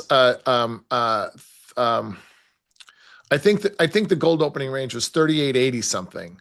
So that's a nice $15-$20 move. And we're looking at 39.14 as an upside target. So keep an eye on 39.14. If anybody's long gold intraday, then you're gonna take profit up there. We go 16 bid, add more. 86 to 84. Thank you, Danny boy. Yep. Oh wait, no, Jeff Luke's got it. I don't know. Yeah, Jeff is in there. We have Danny in there. Appreciate you guys. Hey, Chris is here as well. Good morning, Chris. I saw Leo earlier. Leo is here. He's a champion of this Central Standard Time. By the way, don't forget, Leo and XYZ are coming up next. So do not leave your seat. No, don't. That'll be fun to watch. Yeah. But we got some time here, so we're gonna see what happens on the bell. Silver's also ripping right now, up $1.30 almost. Wow. So there's some markets moving today, even though it's low volume. We got a little bit more volume in like nat gas is now down 1.9%. It was ripping the other day. Let's see what else. Of course, we've got the cattle situation going on. We'll talk about that later on today, maybe. What's going on with cattle? Oh man, I don't even know where to start. It's the specialty market, you know. I mean, I've been tracking feeder cattle versus corn prices right now. They've been tracking up until a couple days ago. They've been tracking kind of inverse relationship, right? So, you know, because when corn prices fall, feed becomes cheaper, right? And feedlots are willing to pay more for feeders since their input costs are lower, which increases demand, pushing feeder cattle futures higher.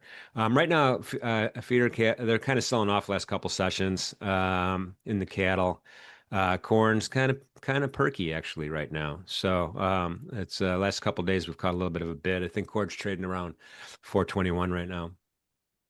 Look at I learned how to trade spreads in the hog market when I left the when I came back to the floor. I left the floor for a couple years and I came back into the hogs. All right, let's we got 15 seconds. I'll Yeah, talk yeah, yeah, about that in a yeah. We're second. getting ready, man. We're getting ready, man. We got to Yeah. focus. I'm not expecting much out of this opening range trade. Look at the volume is very thin. Yeah. There's nothing going on. The overnight volume's 120,000 and that's light.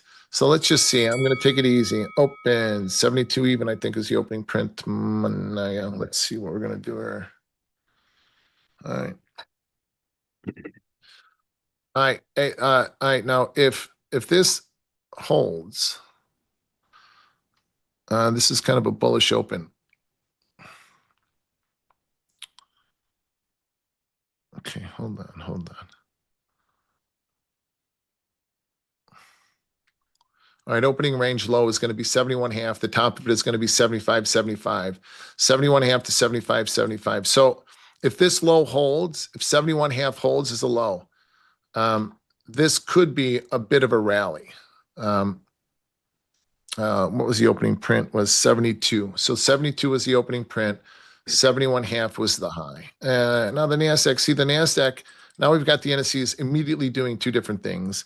The bottom of the NASDAQ is 31.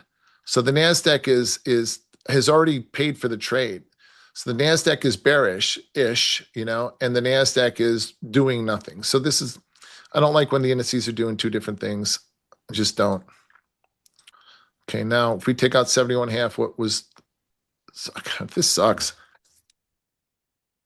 NASDAQ, I am less inclined to take this 75.75 bid because the NASDAQ is still weak. But look, it was easy. Look, that was easy. All right, 75.75 bid, and it went 2 points in your favor immediately. So the pay line, 79.75. I'll buy that. All right, now you got the NASDAQ running. Top of the opening range in NASDAQ is 146.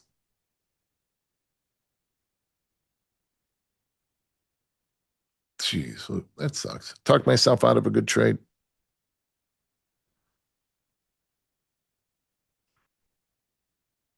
Easy peasy lemon squeezy. If it pops back down, are you going to try to get in? Yeah, but not on a pullback. I'm going to wait for it to come back down there and kind of trade it. Okay. So the algorithms are telling us that it's trying to rally. We're trading just below the pay line. The pay line, this is where we're going to pay for our trade at 79.75. All right, long. Let's see if I'm willing to take an expense here, which I did. But all right, so now we've got clarity as to what the market is doing. 75.75 was the top of the opening range. We came out on the first attempt. We made it to the pay line. Who's long and paid my group, by the way? And then we went 79.75 bid, kind of messed around, went 80, traded 80 a couple hundred times and then back down through it. So we've got clarity that the market is in fact trying to rally. So when we get to the pay line, I'll take a trade there, but I am going to take an expense on that, or I'm going to make money on it. Very rarely will I scratch the pay line because I've got clarity and I know what the market is trying to do. Doesn't mean it's going to do it. And so I'm willing to spend a little bit of money in it. So that was a 3-tick expense and a 4-lot. Yeah, worth it, because if it would have gone bid, it would have been a nice, easy trade. All right, so now we're back down almost to the OR, 75.75. So I'm not going to sit here with a bid, okay? Because, normally that's an immediate 2-tick expense. I don't want to pull back. I'll buy them as price comes back up through it. Now you got the NASDAQ back inside the opening range. See, if you'd have bought them on a pullback, they go offered. That was easy. I'm going to look at this and I'm going to look back at a chart on this and say that this was an easy ass breakout and I didn't take them. Easy peasy, lemon squeezy.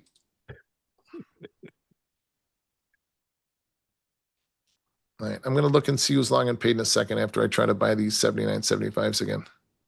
Oh, we got a lot of them, Pax. Not enough. All right, Toki-san. I love that name. Toki's long and paid. Jared's long and paid. Ricky long and paid. PT's long and paid. PT's Irish. I like that kid. Eladon long and paid. Stevie's long and paid. Davey's long and paid. AJ's long and paid. Simon's long and paid. Brian Schwartz is long and paid. Flatsky. All right, so stopped out too. All right, long and paid, long and paid, long and paid. All right, now we're back here. Yeah. We're back here. NASDAQ in the middle of the opening. I'm going to take the NASDAQ off my chart. I'm making S&P trading decisions based off of NASDAQ price action. All right, along the pay line again. Come on, bid them. Nah, you dirty dog. 2 ticks.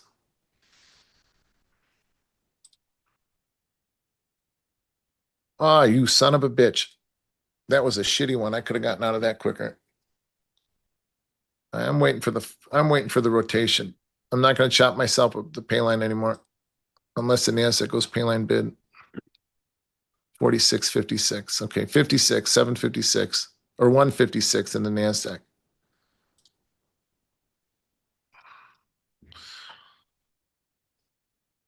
Churning the opening, we're 5 minutes into the day and we're churning the pay line.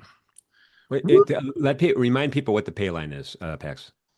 Pay line is where I'm going to pay for my trade out of the opening range, and that's 4 points in the S&P and that's 10 points in the NASDAQ. So when I ask everybody in my group who's long and paid, that means that they're long from 75.75, a 4 lot, or if you're trading a 2 lot mini spread, you're long a 2 lot, you're going to sell 5 micros at 79.75 to remove your risk.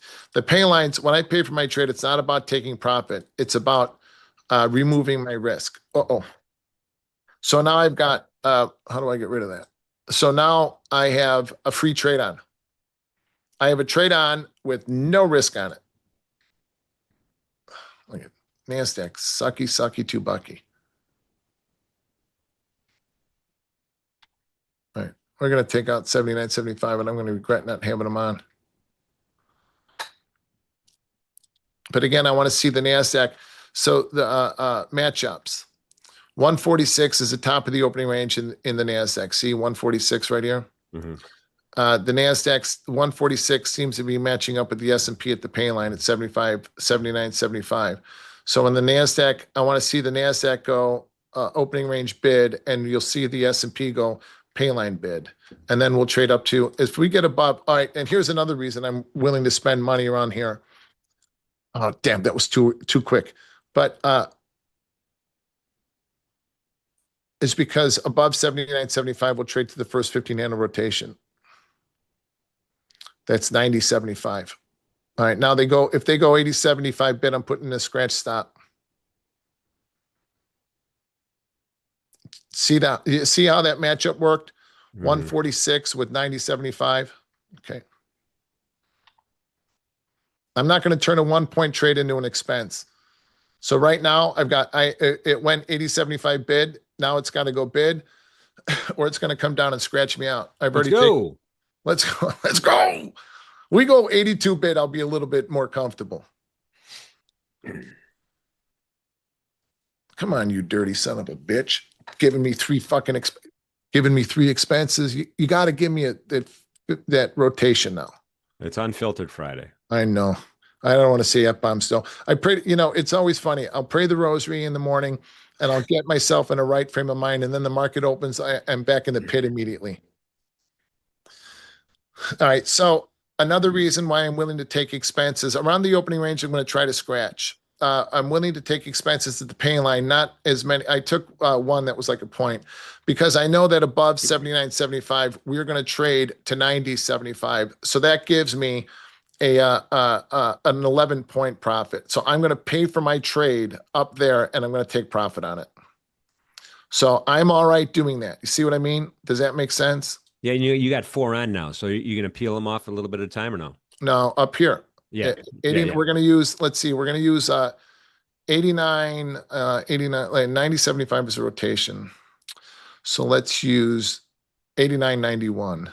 So I'll take profit. I'll take something off at 89 when we get up there. Yeah, when I get up there. And then 91. All right, let's go. Let's Now go is right. I've got 4 on. I got 4 on. I might buy, I might sell 2, pay for my trade and take profit. Now this is an all-time high, isn't it? Yeah. Oh, it's happening. Let's go. I love that. All right, come on. Let's go. You got to talk nicely. You know, everybody in my group says that when I get aggravated, the market rallies. So, you know, I'll be sitting there. There's a couple of guys that I used to trade with on the floor that are in my group. There's a bunch of old floor traders in my group, some currency, not currency, some board of trade guys, some S&P guys. So, you know, I'm not a big fan of being long, frankly. We do have a little data coming up here in about 6 minutes. Okay. That's something else I wanted to talk about. So anyway, I'm not a big fan of being long. So when I get aggravated, my friend Rob Crescione, who's one of my closest friends, also a guy I clerked with and traded with too, will always try to aggravate me because when I get aggravated, the market seems to rally. I don't want to get aggravated because it's Friday and good vibes. I want to have good vibes all day long, but I want to speak nicely to the market like I would my daughters. Come on, sweetheart. Let's trade 89. Let's go up to 89. Let's give Daddy these 89s. I think, like the fear gauge, we need a PAX aggravation gauge. Yeah. And then, or come on. If I'm talking to my sons, when they were boxing, keep your guard up, keep your hand up, you jag off. If I do that, then the market might rally. But if I talk nicely and sweetly to it, my market might give me what I want. And I do. Before I go to Florida, need a new pair of Ferragamos. All right, Madon. Now listen, I'll get a little excited about this. If we go 89 bid, I'll add more. I've been looking for an opportunity to show you guys how to add your size without adding to your risk. We go 91 bid above. Look at. So I'm going to use 90.75 as this rotation. I'm going to use 89-ish. Okay, I always like taking profit in front. So 89 half and 89 to keep it uniform, and buy more above that, and then buy more above 91 because above 90 half. Above 90.75, we're going another 15 points. Oh my God, that sucks.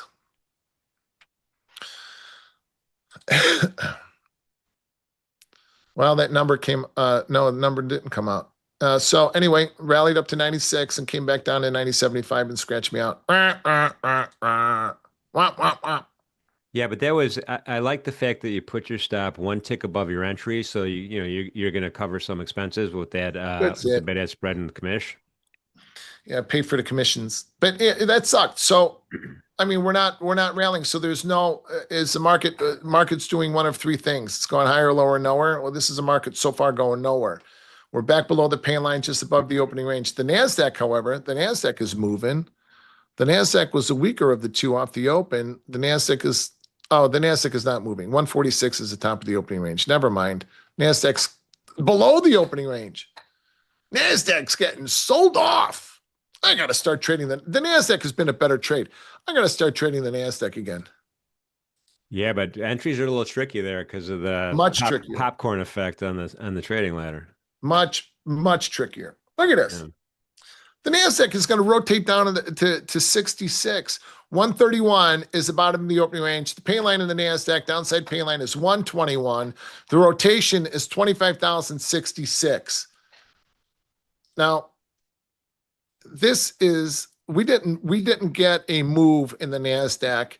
No, in the S&P. We did not get a move in the S&P. A move is 15 handles. This is just, this is chop. This is a corrupty, shitty, choppy trade. You got the Nasdaq pressing lower. You got the S&P still above the opening range, flirting with the pain line. I'm less likely to buy these at this point just because they're doing 2 different things.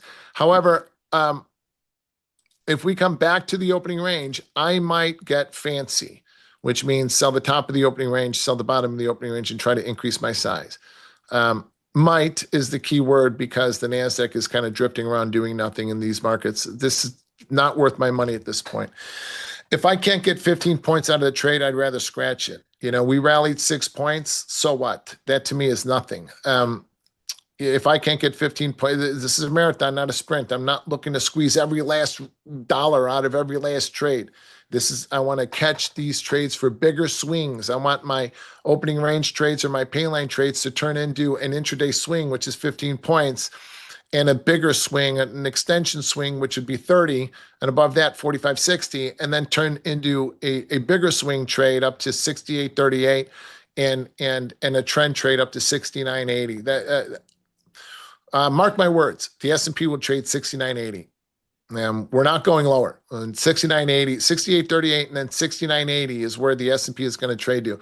As long as the S&P is above 66.58, the S&P will trade 69.80. So it's just a matter of making sure that you're spending money in the right places in order to catch that. I'm not going to ever pick tops, and I'm not ever going to, catch falling knives either. I'm going to trade the intraday momentum. Yeah, I mean, charting pattern wise, 67, 87, 3/4 is a tweezer top, and we sold off perfectly after that formation happened. All right, Now that was earlier. That was at, I don't even know what time it was. That was numbers out. Here we go. Numbers out. Look at the lack of liquidity in the NASDAQ. The S&P is still bid above 79.75. All right, for those of you guys in my group that are long the opening range, you're staying long. How many of you guys in the chat have been taught to flatten up before a number? Most of you, I'm going to guess, you've been taught to flatten up before a number. Yeah. And I don't understand why you would do that. It doesn't make any sense to me. If you're long from 75.75, you've paid for your trade at 79.75, you've got a scratch stop in, leave it on. Why would you cover? You've got no risk on it. You've removed your risk. Leave it on, let the market go to where it's going. I ask that all the time in my group, and it's interesting. I get responses from people constantly. Yeah, I was taught to flatten up before a number. I never understood that concept. I never understood why. Well, and your last trade example is perfect. I mean, you had your stop in anyway. Yeah, so I was protected. I couldn't lose money. I was completely protected. It was either going to be a scratch or it was going to give me 15 points. Yeah. Yeah. It's not no balls, no dollar short life hacks. It's just trading the market as it is. It's not about me having balls. It's about an objective way of looking at the market that is going to give me the most bang for my buck, and staying long in a number that, and why would any of you guys be shorting this right now? Sell them hard. And why would anybody be wanting to short this? The S&P is rallying and making a new high. Why would you want to stand in front and say, you're not going any higher? I have destroyed myself standing in front of a rally. You trade the momentum of the market. Yeah. GLD is long 67.70 and holding for a zombie rally. What's the Russell doing? Russell's not doing shit. Oh, my God. Russell's, wait a second. What is our, what's my flat? Russell 2000 is, no, Russell 2000 just blasted off, man. That is a major rally in the Russell, isn't it? Hold on. Yeah. Let me look at my quarterly pivot. I think is 24.72. The major rally in the Russell. All right. Remember, we talked about the quarterly pivot in the Russell, 24.72. The S&P is 140 points above its quarterly pivot. The Russell was below it until today. Now the Russell is finally starting to run above 24.72. So the upside target in the Russell is going to be, as long as, oh, God bless it. I'm trying to manipulate this on my spreadsheet on my screens, and so I can see it. The upside, the Russell is going to trade up to above 24.72. As long as the Russell is above 24.72, the Russell should trade to 26.43. Whoa. Yeah, 26.43. Now there's macro levels in between it for those of you guys trading Russell. So 24.72 is the flattened zone. That's the quarterly pivot. You're long there. The next swing level is going to be 25.46. So another 46 handles, 25.46. So above 24.72, you're long. You're going to take profit. This is a swing handle, okay? Above that, you're going to take profit at 25.46. And then the ultimate goal of the market is going to complete this move at 26.43. We take out 26.43, we'll be trading a couple of hundred handles higher pretty quickly. There. Wow. Does that help? It does. I was hoping for a 2505. Oh, you get that today. Yeah. 2505 is on deck for now. Yeah, that's a gamma level for me. Yeah, buy Russell and wear diamonds. Hey, Anthony, remember Bart? Oh, never mind. I can't mention his name. I bought my ex-wife a 4 carat, just over 4 carat diamond ring from this Italian guy, it's ex floor trader that was selling diamonds, and who knows where he got it.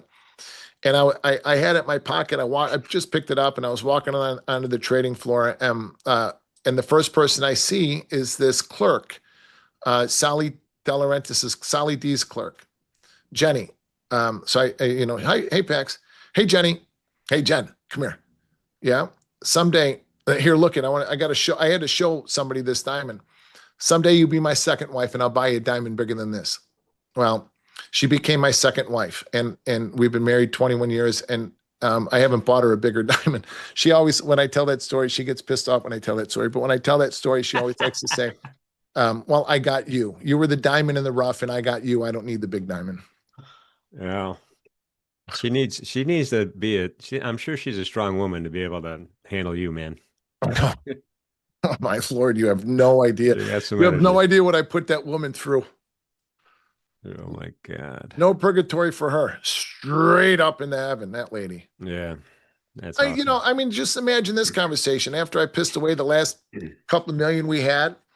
And we're I think I told this story before. I hadn't told her. She knew that it was right. This is after MF Global, and I was chasing the money from MF Global, and and then all of a sudden, I was emptying out retirement accounts, and it was a terrible time.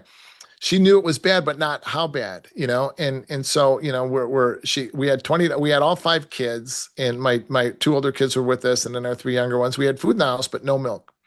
So I had $20 on me in the morning. I went and put $10 into my Mercedes, and I bought a pack of cigarettes with the other $10. Oh man. We didn't have any cash the rest of the weekend, and we were overdrawn in our account until Monday, until I could go pawn another watch or something. And she said, "Hey Matt, go buy some milk for the kids." I said, "I don't have any milk. What are you talking about? Well, I don't have any more money. What did you do with it?" I bought a pack of smokes. Oh man. We were looking for nickels, quarters, and dimes in the seats of our cars. I had a 2-year-old Mercedes, and we're looking for nickels and quarters and dimes in the couches. And that's when I sat down and I said, "Listen, we got to talk. I mean, it's bad. I know it's bad. No, I mean, we don't have much left. We got to sell this house," which I will buy 89.91s, which we did. We did eventually. We sold the house, and then I restarted my entire life. And, and she's been, the reason I was able to rebuild was because of her. The reason I'm alive is because of her. I love my wife, my whole heart and soul. Yeah, that's awesome, man.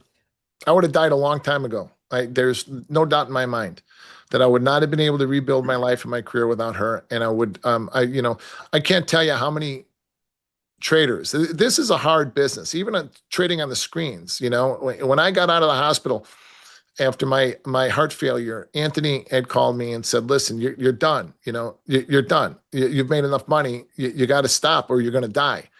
I can't tell you how many people Anthony and I have known, together directly, very good friends. And I cannot tell you how many have died young. Cancer. Yeah. Heart attacks, yeah, heart disease, yeah, drug addiction, suicide, alcoholism, a million ways of dying. So please, you guys, when I talk about your spiritual life and your emotional life and your physical life and how the importance of that in your long-term trading career, I sat around the Merck Club one day with 4 guys. Well, I was the 4th with 3 other people, and we talked about hey, we're willing to blow our health up in order to make our fortunes. I'm the only one of those people that are still alive. The other 3 have died. 40s, they're dead. So listen, this is a tense. The floor was especially stressful, Yeah. much more Yep. stressful Yeah. than this. Yeah. This is And then add intense. to that stress, the folks that couldn't, they couldn't go from floor to screen. Yes. It was just a different, they couldn't do it for whatever reason. And that added that even, now what, right? I've been a pit trader for 10 years. The pit's gone. What am I going to do to make a living? Go work at Costco, maybe. I don't know. But that stress level just weighs so heavy on your health, man. So heavy.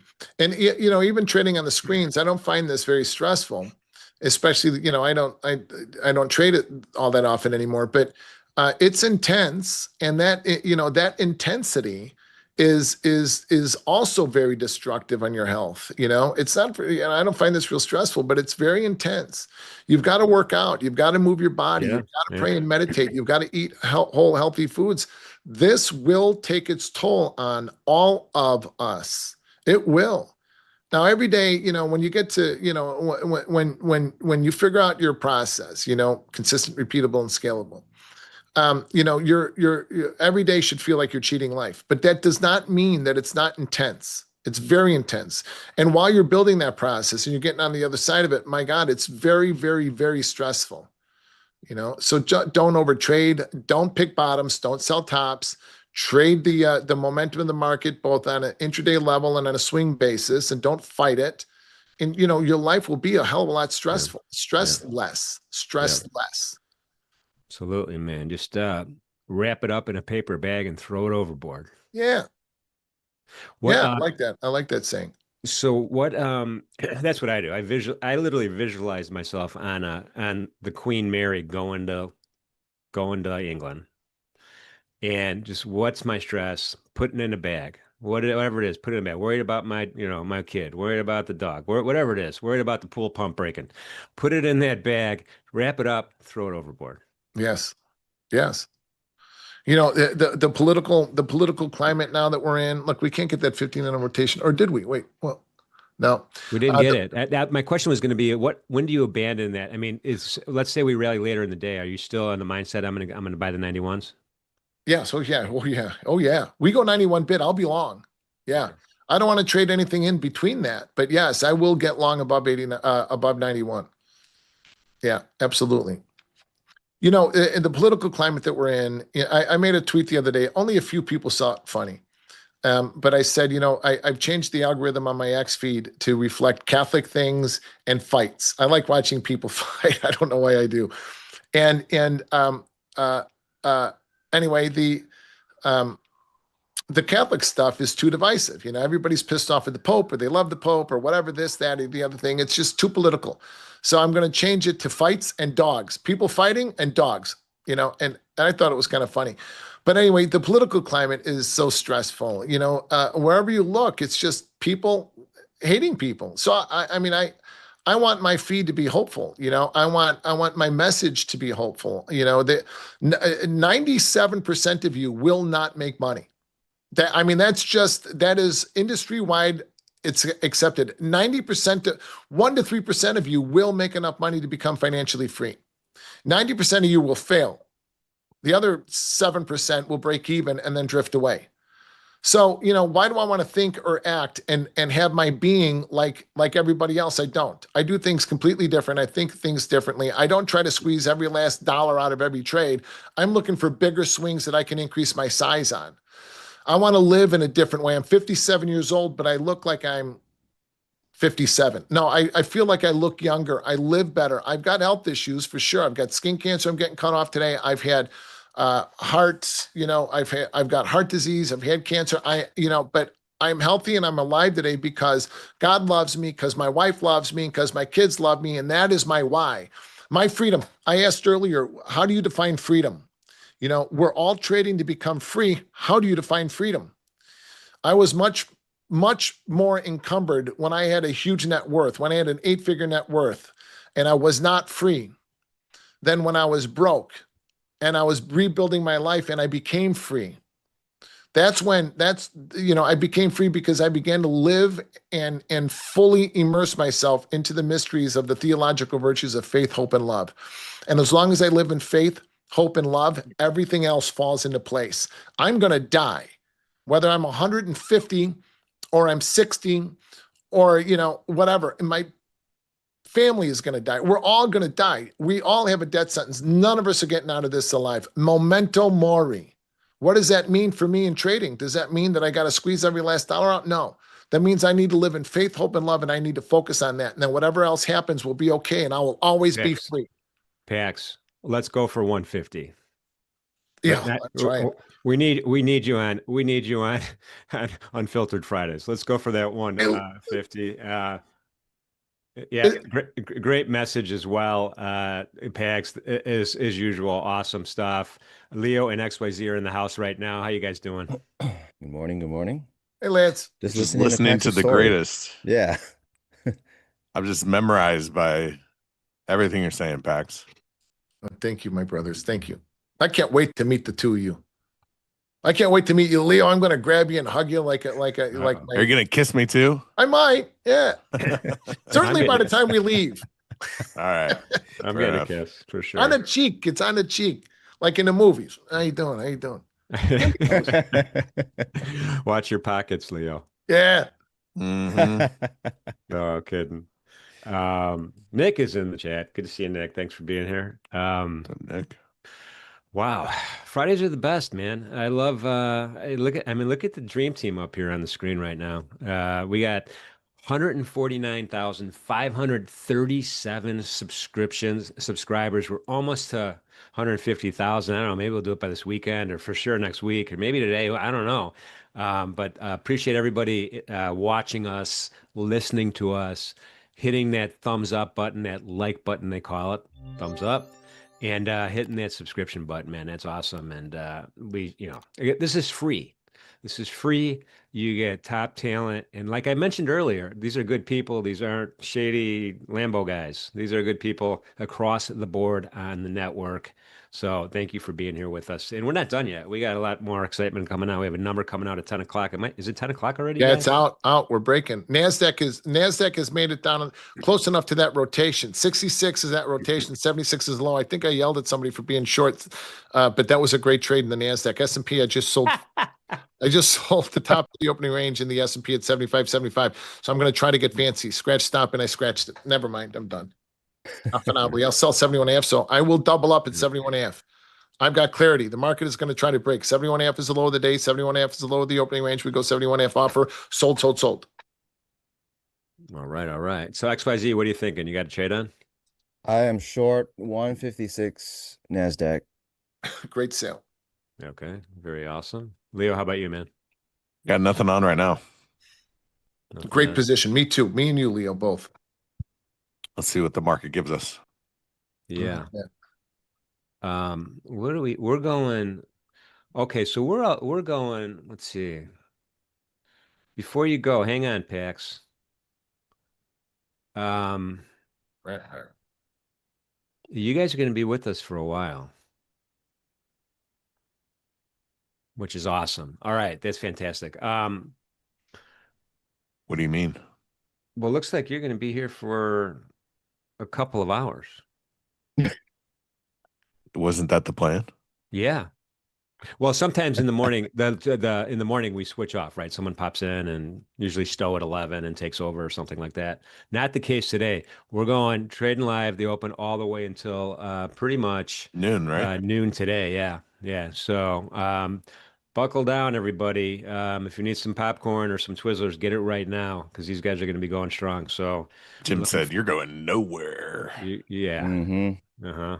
I'm used to it. So when he says you're here for a couple hours, 5, 6, 7, 8, nah, it's nothing new. It's joy and nothing new. All right, we got both your screens up on this screen right now. Awesome. I'll be back to wrap up with you guys then. Pax, let's let these young studs do their thing and sit back in the chat and watch. Yeah, get after it, guys. Thanks, Real quick, I just sold 75.75s. I'm going to sell 71.5s. Sold the top of the opening range, bottom of the opening range. NASDAQ is already made that rotation at 66, 64.75 is low. So let's see if we get a good day going off that opening range. You guys have a great trading day. Okay. Go big, go small, or not at all. Thank you, Pax. You're the See you, best. Pax. Thanks, Bex. See you, Lance.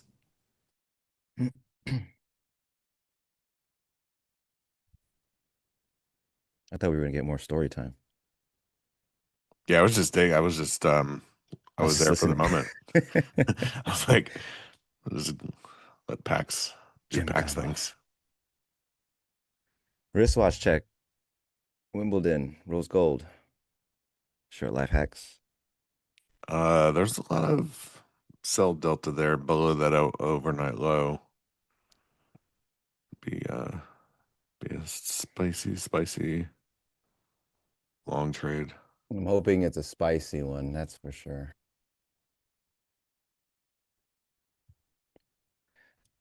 They have a lot of retracing to do on the back upside, so I'm going to trail one of these for when it happens. It's probably going to be pretty violent.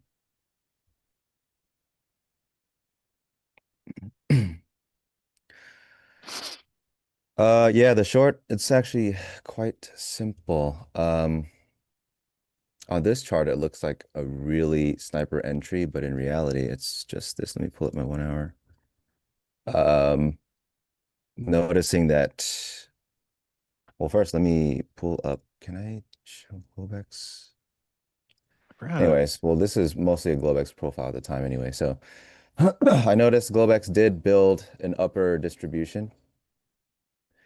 And we spent most of the open and RTH underneath it. So as long as there is going to be a low volume area and the price accepts back in this range, I'm going to look to fade this low volume spot and speculate that this volume can lead to a lower move. We were getting pretty strong 1 hour candles as well.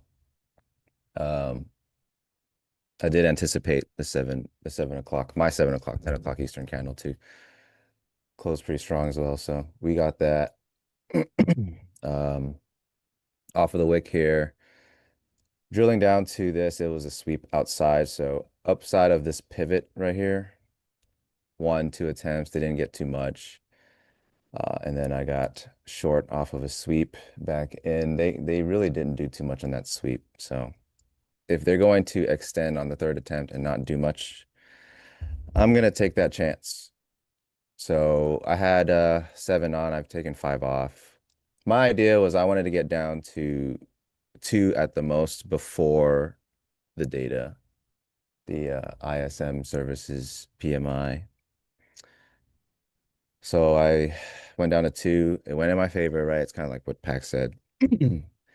If you've got exposure. So usually I do like to get flat, but if I'm already like in the trade, it's moving well, and I do have a runner or 2 that are pretty far from price, I will hold on to those because I've already got paid on five lots. So I'm trailing this because there's going to be a bounce.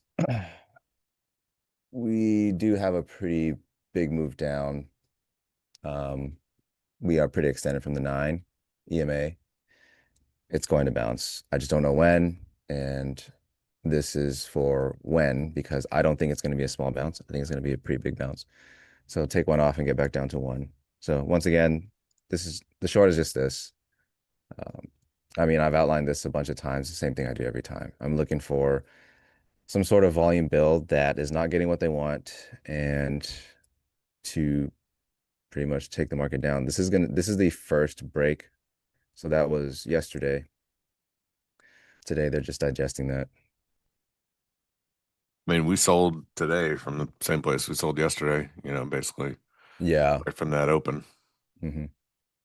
So 2 trend days in a row, probably not is what I'm thinking. So sometimes it works, sometimes it doesn't. It's nothing too fancy.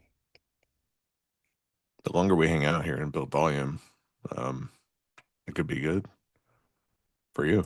It's crazy because there is still a passive bid. So like if they want to move the market down, they just got to chew right through it.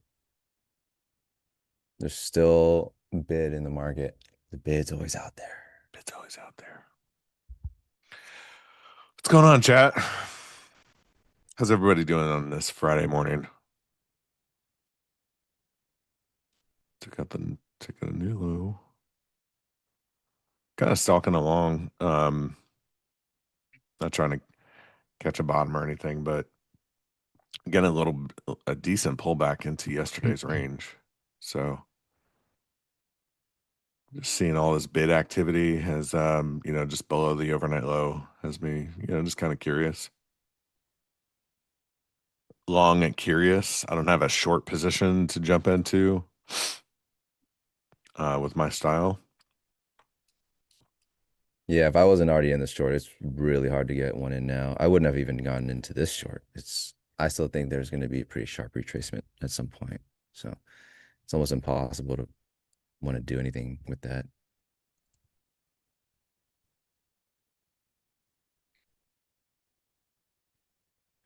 I will cover this 27s. So let's go ahead and put a limit order right here.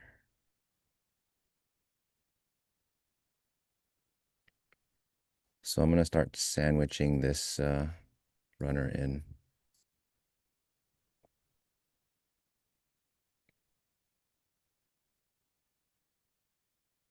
All right, that runner's gone. Nice trade. Thank you, thank you. Trying to see what I want to do with this one.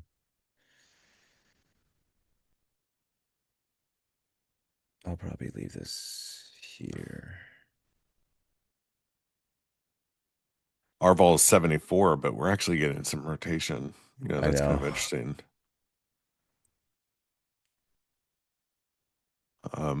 It started at 70, so it's come up a little bit. I'm telling you, the participation is coming in. And Jim was saying yesterday he thought the market was going to move today, and so far he's right. Even Sands data waited for NFP. Did it come out? I don't think it came out. I don't think it Or did. did they publish it like late?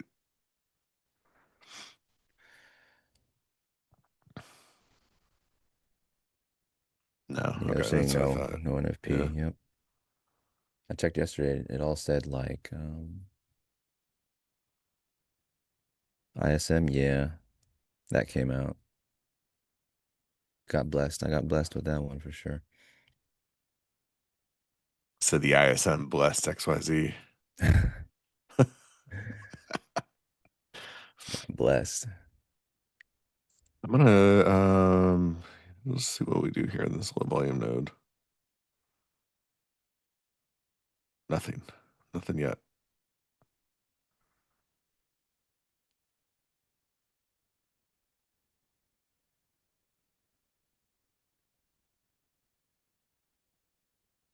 All right, let's jump in a couple. Let's jump in a couple, test this out. Shreddy says, I don't think I've ever seen XY red. Yeah, where were you last Thursday? He was the most red. I was I was purple. He was so red his face was red.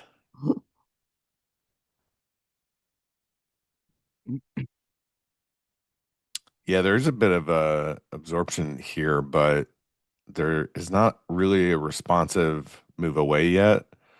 That's why I just put on a couple. If we start to press into these 90s and break these highs, then I'll look for an ad.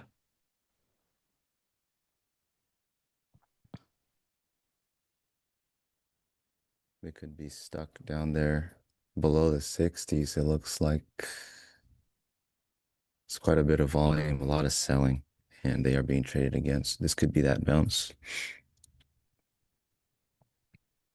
90 ticks me out. Let's go.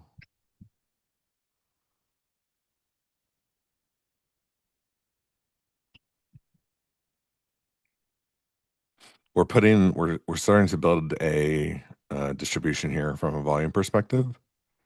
So what I don't want to see is we get to the top of the range in this distribution and reject.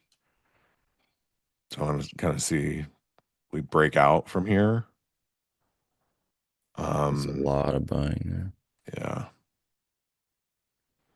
I want to see us leave this volume distribution and start to press up and back into the this low volume area that we created on this flush. That's what I want to see for me to get more bullish. I think this can go. I'm only slightly bullish right now. Did ES sweep a low at least?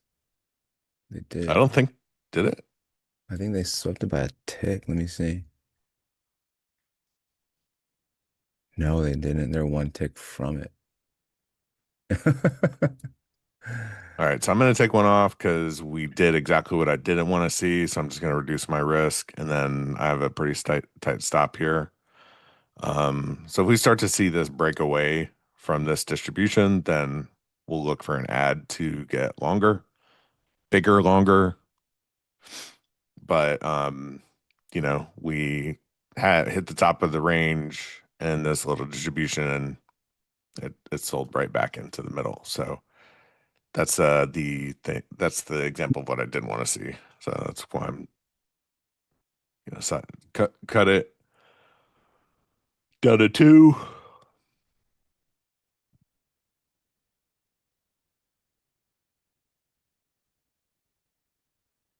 If they hold right here, these 60s, this could probably go up to like the 110s at least.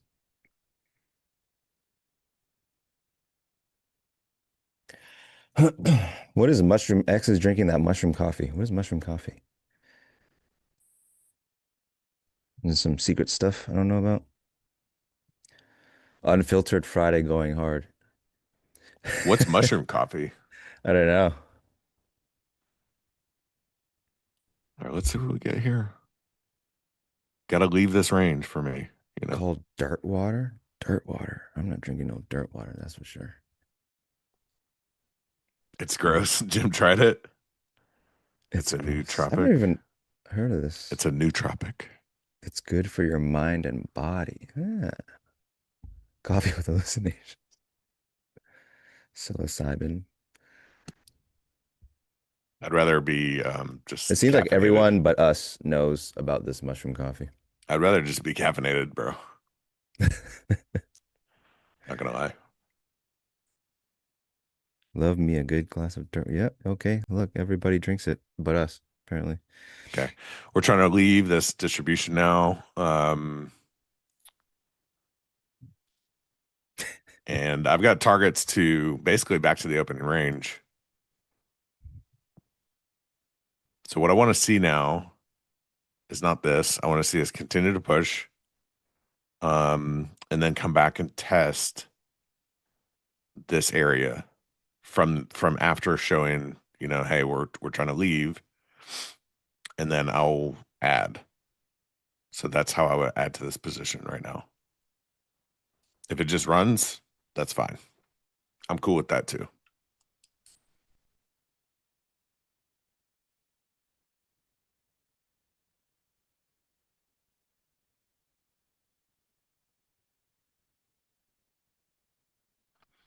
Just depends how it hits your frontal lobe. Okay. Okay.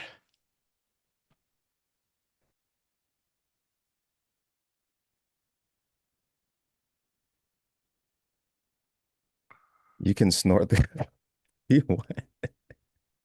All right. We have to, when do you, okay, let's take a bet on this. XYZ.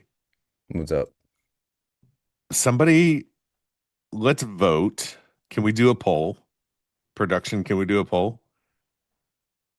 Let's do a poll on which day next week will we be at 150,000 subscribers by? Next week? Next week. Think we can get it. Just so, let's let the poll, let's see what, like, if we can do that. Let's do Monday, Wednesday, Friday. Good morning, Kane.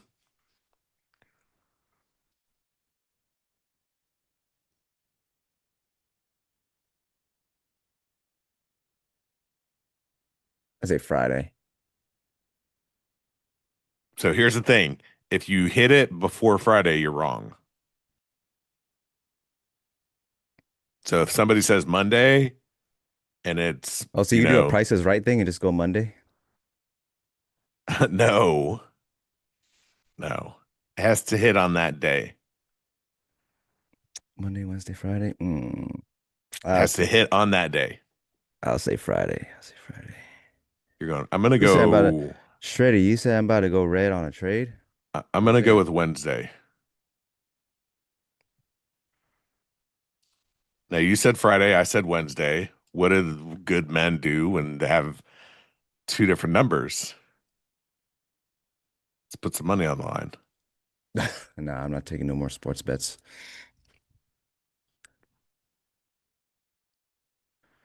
Friendly wager, $50. Yeah, someone else can take you on that. There's one time me and Leo took a bet Damn. and he didn't let me pay him on it just so he can um hang on to it forever. So I'll never make the deal again. But hey, whoever said I was gonna go red on this trade in the chat, it ain't happening.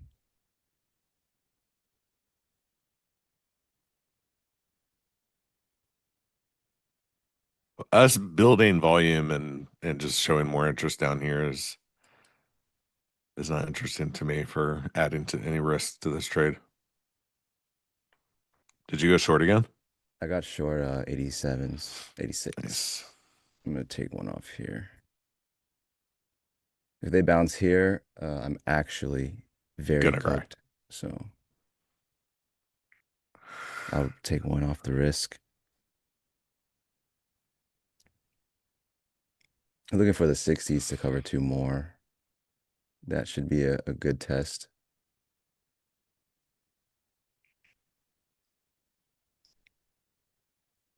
I'm gonna break even these. If it comes back through this volume node, might be a different trade. I have to learn about your trades by watching the stream. What you say you Meaning had to you don't watch my what? ever you don't ever call out like what you're doing. So I'll look at your screen and be like, oh shit, he's in a trade. Oh, oh, you mean on the backstage? Yeah, Why you were long? I don't want to be like, well, it's fuck you're fine, long. man. I'm short. Hey, you can fade. It's called friendly fire. Just don't do it with Kane. Friendly fire! Oh, Kane doesn't enjoy that much, huh? No. What's Makes up, it Darrow? interesting.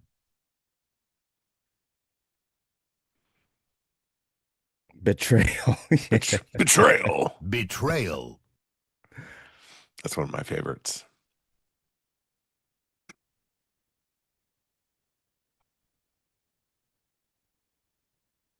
Friendly Fire Fridays.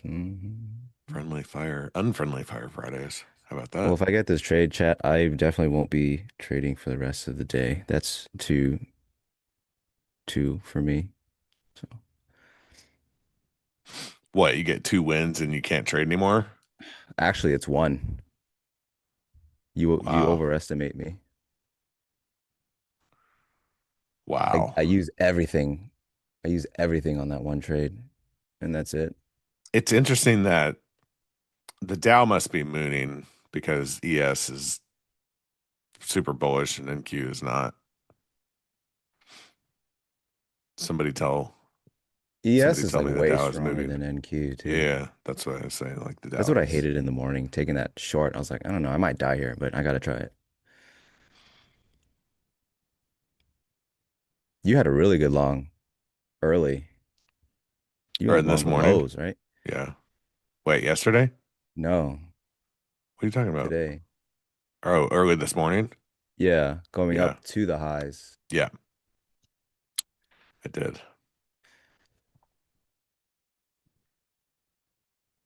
I'm gonna add. Say, are you selling into the bunch of Delta sellers just so you can sell your 6 lots to Leo?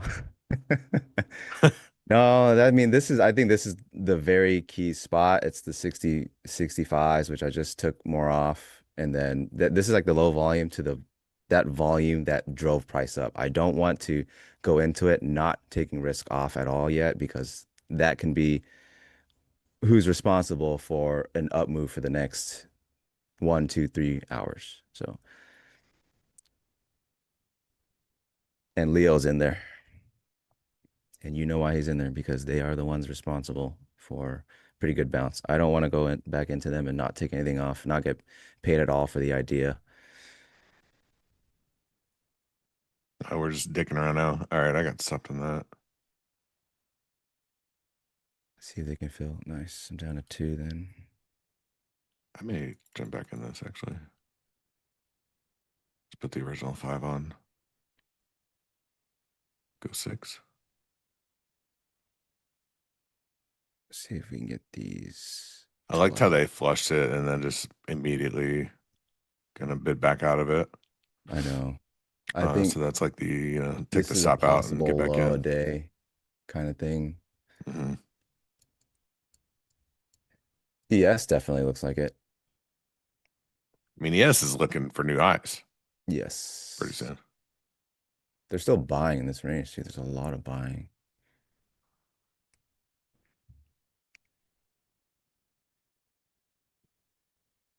Where was stop loss placement on the shorts? 98s.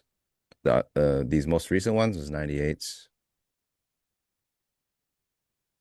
So about 12 points, 10. Yeah. If they bid this back up here, shorts completely off the table for me. To me, this is a decision that's made, right? There's a passive bid. There's not going to be enough sell to chew through the bid. And that's 3 attempts, the last of which cannot get back down to the lows. And that's over. To me, that's nail in the coffin. No longer interested in fading that.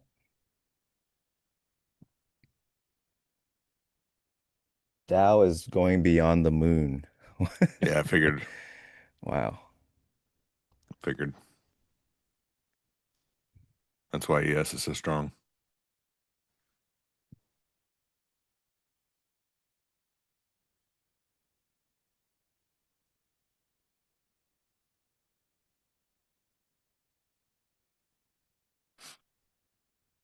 You're short till the algo gets stopped out. What's the algo? Where's the algo? Who's the A lot of algo? buying, a lot of buying, a lot of buying. We get to the top of this little distribution here. I'm going to trim some 20 points. So I'll take 2 off. I am going to pull my stop up here because if we come back again, If that we would come not back be again, I'm bullish. looking for Yeah. longs. If the market Wait, what? gifts me, No, no. no. If the market gifts me another go at those 70s, There we go. There we then I'll go. take it long. Push it back to the OR. All right, here's the so we have VWAP here. Prior day close right here. So we're seeing a little bit of resistance. We need to get through those things. And man, I got too excited. I get too excited and the market stops doing what I want it to do. Pax was talking about be sweet to the market, whatever. I get the market all pumped and then it's just like, nah, bro. No. Wait, we're not going up. We're going down. Look at ES. It's like at the highs. Yes. Because the Dow They've is just been buying mooning. though. ES bought the shit out of the 75s, 76s. The Dow is mooning.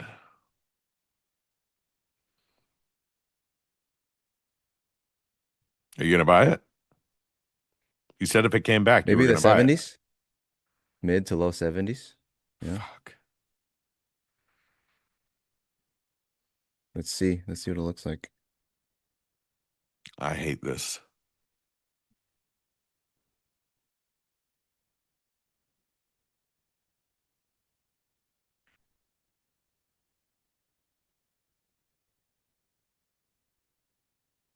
Whatever you do, don't range out. Yes. Hey, you want me to shout at ES? I can. Who's short ES? Who's short ES? I'll get it. I'll pump ES. I'll tell it to go up and it will go down. It's that easy.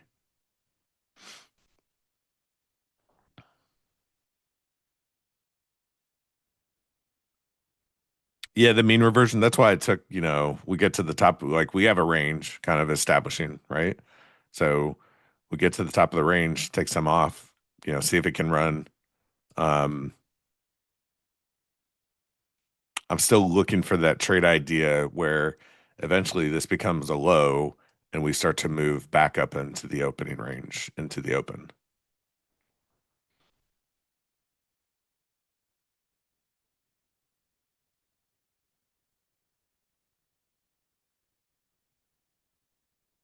Man, I should have talked to Pax about the holding positions before news because NQ, if we get those velocity logic events, your stops mean nothing. So for me, That was my first thought too.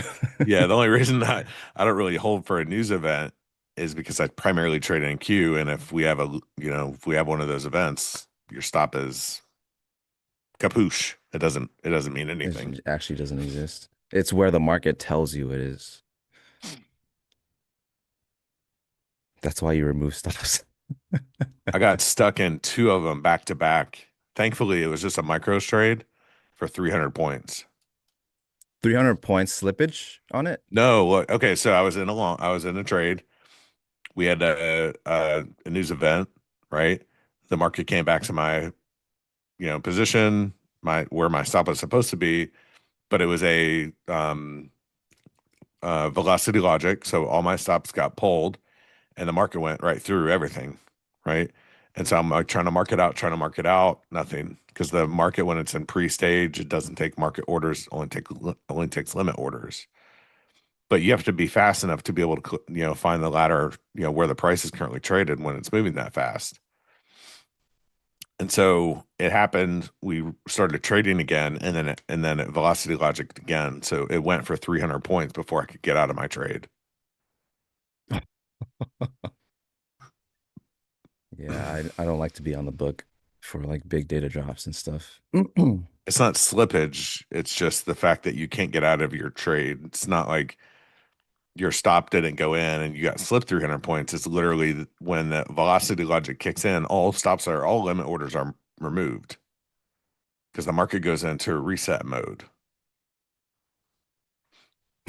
Did, damn, Leo, that sounds scary. Did you try to call the police? I called my broker because it was the first time. It was like, I think it was in 22. It was the first time that had happened to me. I didn't start trading NQ until 21. And he, he was looking at it too, going, man, I see these orders, it says CME rejection. So it's actually saying like the CME rejected the orders, right? He's like, I think we have something here. So he went to, the CME, and then that's when this was before, these events, these velocity logic events hadn't really been that frequent until then. So it was at that time I said, I'm out on news events. Yeah, I hate it. I think the market just spits out so many opportunities that Okay, marketable. Okay, so but marketable limit orders as stops are not guaranteed. That's the that's what you need to understand.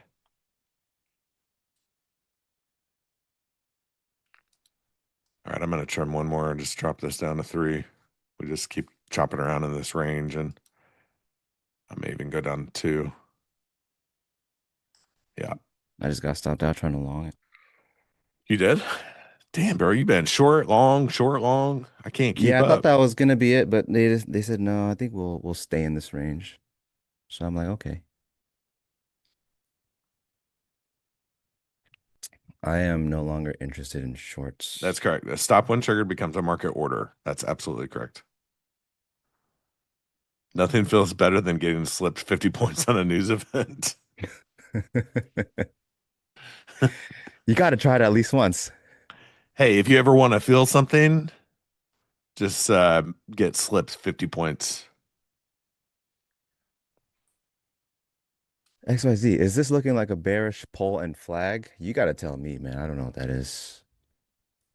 You got to let me know.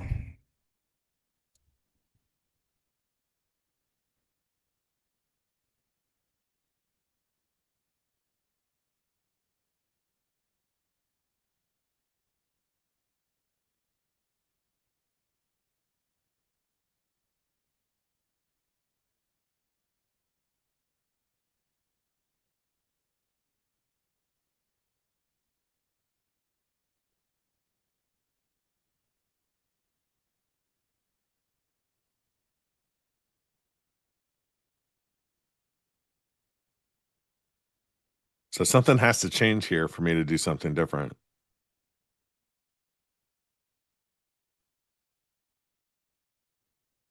What I'm about giving the you? longs another shot You're going here. back in the longs. All right.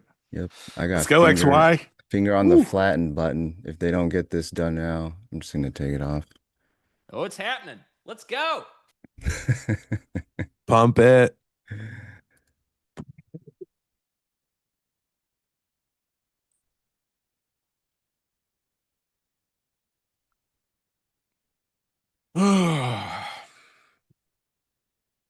Tape is turning pretty XYZ, nicely. how does it feel to have to wake up earlier in the day now to trade?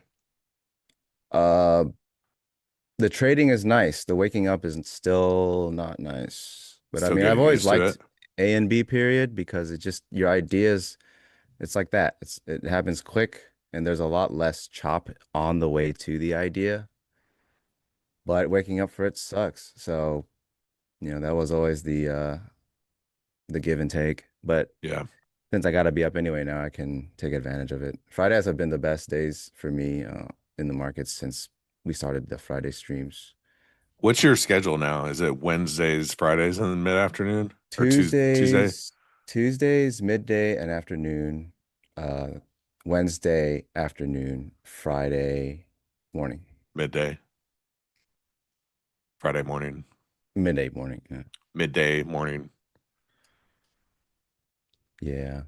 Oh man, my So neck I is do sinking. really like A and B period. It's just waking up for it sucks.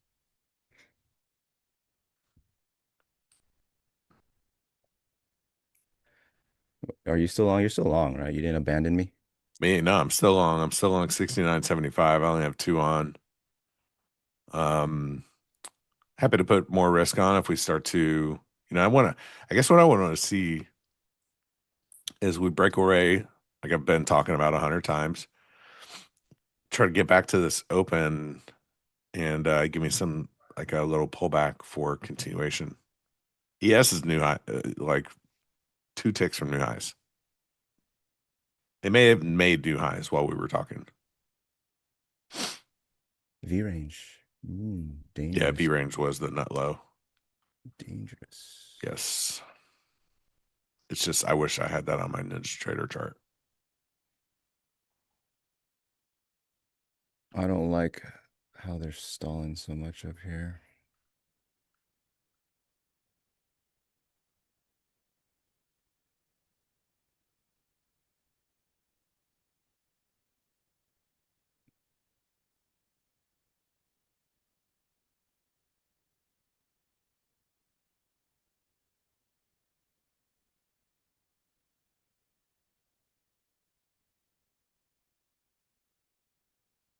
I'll peel some off. They can clear this.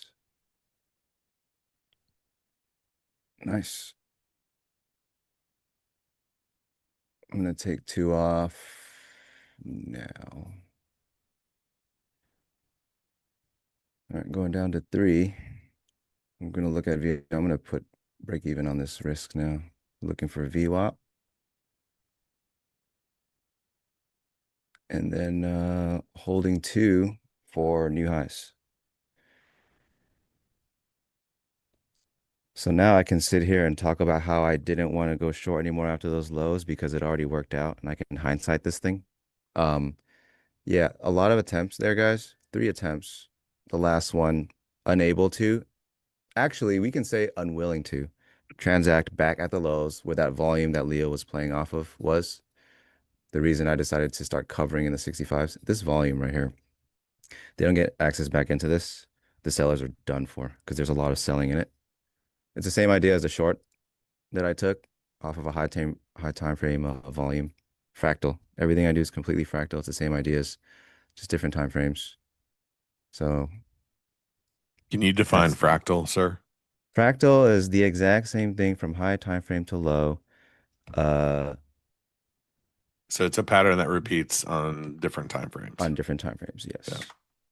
So in the playbook, you guys will get a very long explanation and many examples of how it's completely fractal from daily down to the DOM.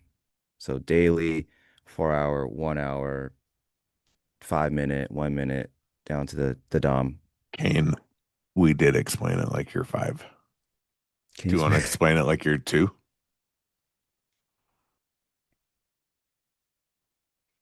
To go down to explaining it to like you're 2, we would need a box with a little circle and then another bigger circle. We need like plastic shaped toys that he can kind of Yes. put Yeah. together. Push the little circle in the little circle box and the big circle in the big circle box. You'll notice the square fits You'll in notice that the circle is the same. It's just just in smaller. one it's bigger, in the other it's smaller. All right, I'm covering the third. I'm going down to 2. Taking too long towards VWAP. Use terms that baby would understand. Man, I wish I could. Is this boxception? Yeah, actually. This is the same idea as boxception. Chris with boxes would say that. You sure about that? You sure about that? You sure about that?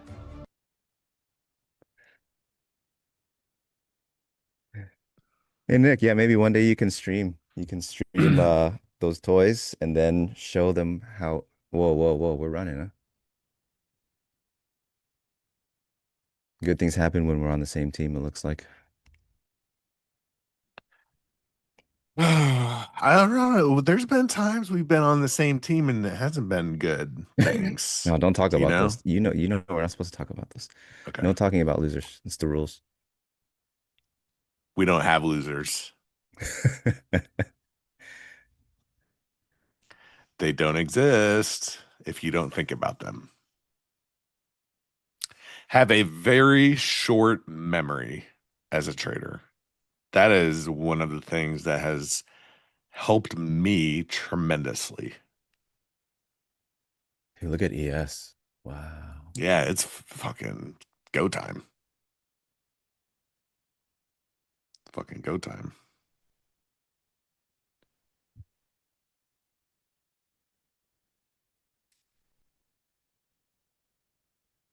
Please stop getting excited. I'm so excited, Kane! I'm so excited! Bang, market down 150 points.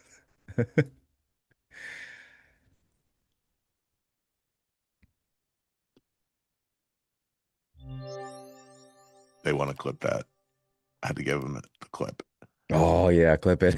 Okay, you guys need to give us more likes. No more clips. No more clippable moments. It's that time. Give us a like. Give us a, let's update our subscriptions. Oh yeah. Oh, we have a live count now, huh? Yeah, we does that stay do. on? Yeah. And you said Ooh. Friday. We're getting there before Friday, and I'm willing to You think throw so? $50 at it. I'm willing to throw $50 at it, and you Kane, take can't this. even throw a Kane, $50 take this bet. bet with him, so I don't have to. Kane, lock it up.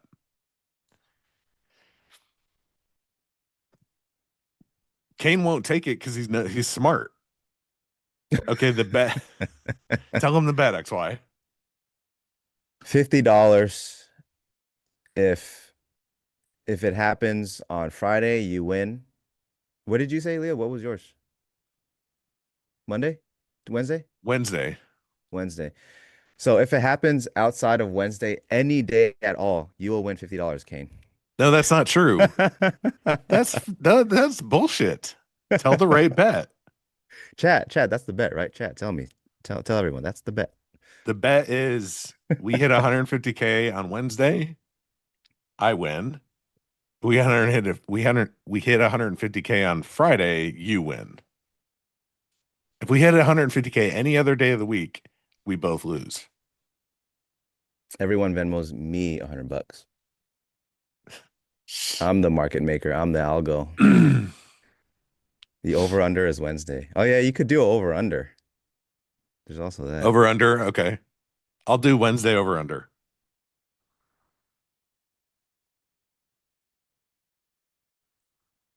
Odds are 1-to-1. Money 1 line, to no spread. 1. What Money do you line, mean no spread. odds? All right, let's see if they pull it back to the 100s right here. There's a little low volume node on this leg, and it's kind of also a low volume node. Some of you probably have like an FVG or something. Dude, ES has extended quite a bit, actually. Yeah. I fear the pullback.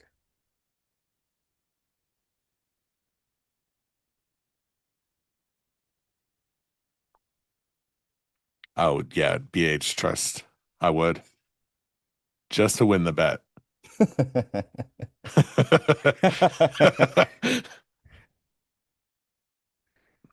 Some things are worth more than money, guys. I'll give you I'll take the. Oh, $5,000 he's just gonna. to. Hold on, hold on. Kane's gonna take the bet. It happens on Tuesday. There we go. It's a bet. So no over under because you're both under Wednesday, but you got It Wednesday. happens on You're Tuesday. Wednesday, right? Kane wins. Happens on Wednesday. I win. Mm. You're gonna use. Yeah, he's firing up Fiverr right now. Everybody get ready. Yeah, because if I have to make sure that we don't hit it Wednesday, so I need a team to unsubscribe, right? Oh yes. If Yeah. you are a subscriber, come Tuesday, you hit up Leo if it's getting dangerously close. He will compensate you to unlike it, unsubscribe.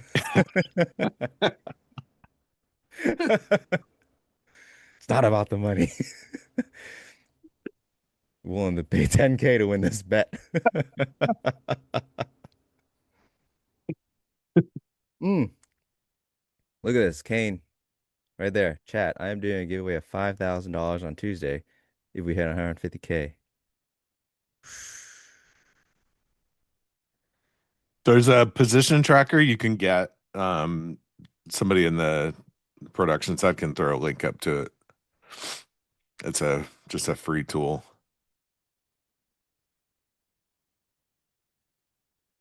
Chris, Kane's doing a giveaway of 5,000 on Tuesday. Right there. It's about sending a message. That's right.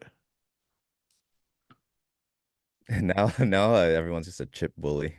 It's not even about the $50 pool anymore.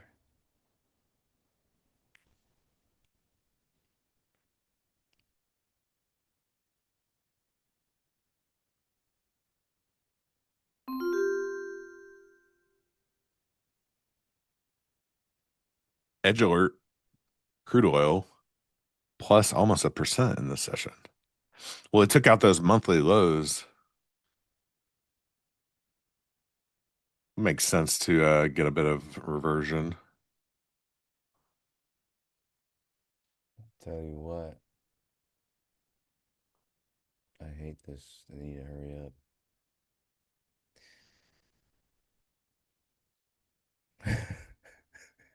What song is this, man? I've got this. You guys All need right, this macro song. experts in the chat, please give me thesis bias for why this long is going to work while we sit here and watch the market digest view up. I need some bias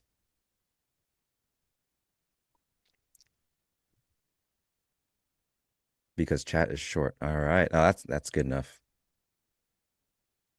I'm gonna test something out. I don't think it'll Because work. it's But Friday.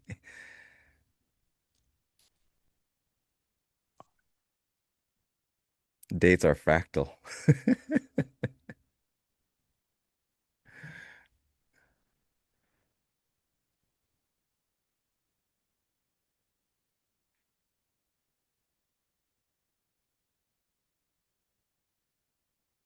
Dude, ES's volume up here is insane.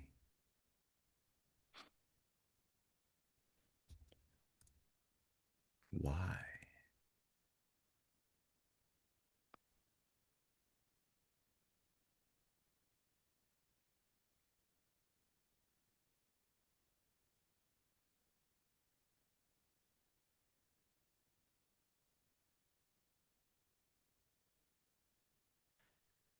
Price discovery mode after breaking new all-time high. Certainly hope so.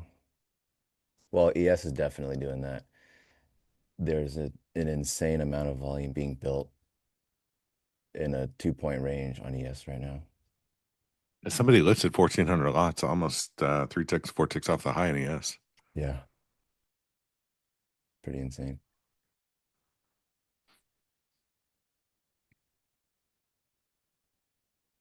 All right, so I'm interested in watching these 100s. They slice through that. We've got VWAP from low of day at 88 right here. I think I'm just gonna go ahead and add a couple. Price is discovering Pressing a this a giant little seller bit. up here, that's for sure. Yes. Yes.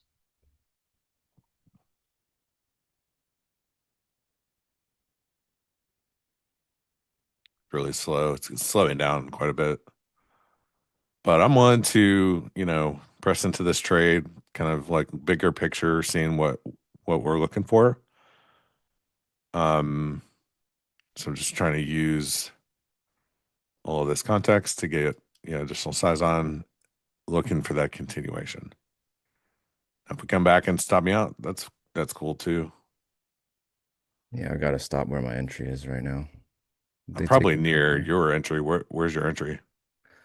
My entry has 90. Okay, I'm a little better. 90 half is my stop.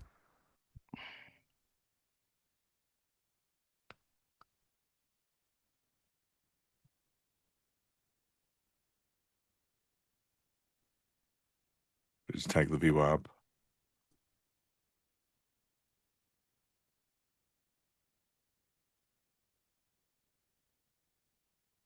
And they got like within 1 point of my stop there. Very spooky. Is ES creating volume node on top similar to what prompted you to short? Uh, Similar in a literal sense of it being a node, yes, but I don't think ES has made its high yet. I think ES goes higher. So I think the market does continue higher. Ultimately, I would not want to grab any shorts if I were you guys. Longs only. This is my third winner today, so I'm just gonna call it a day after this. If they take me out here, I'm done. Um, Prior to like That's being on why he these says streams. longs only, because that means he has to talk for an hour about nothing. Yeah, prior to these streams, guys, I don't even trade longer than some days it could be 20 Prior to minutes. these streams, XYZ doesn't even talk. Yeah. Yeah, Leo knows that for a fact. So, yeah. My mental capital gets spent, I think, a lot quicker than probably most traders. So, something I have to be aware of.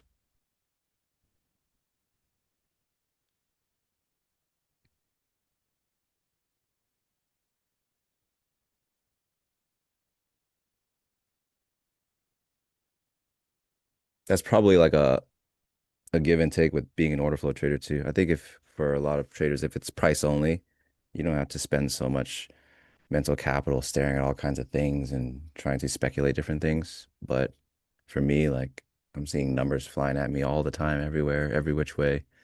It gets tiring.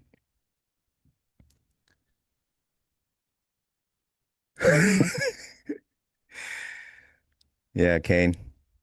Sometimes I don't have the liquidity to power on the PC, so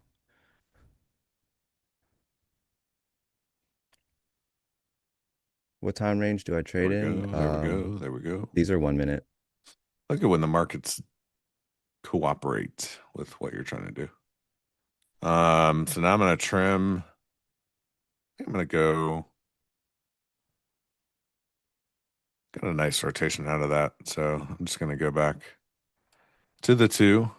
So kind of have covered the original stupid stop.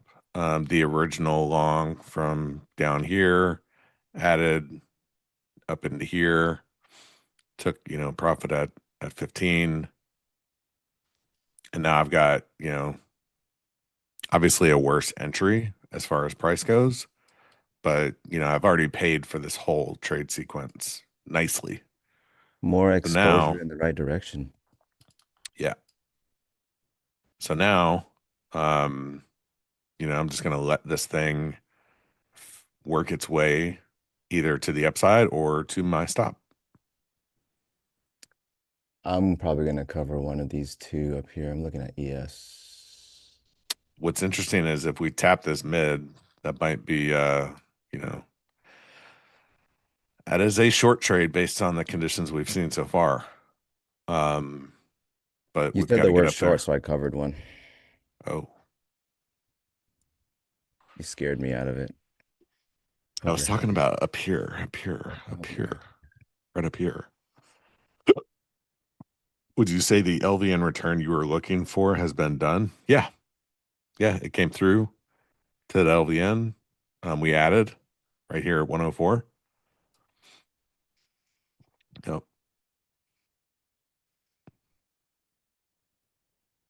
ES going to 06? I wouldn't mind that. I would not mind that. Yes, a couple of ticks off highs. I mean, Well, you got a nice ad there. yeah.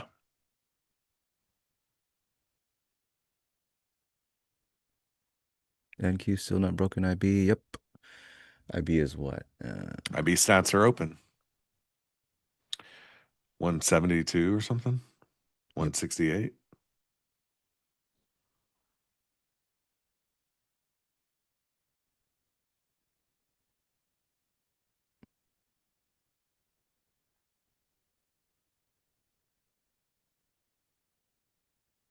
We're about to close a very nice 1 hour candle, guys.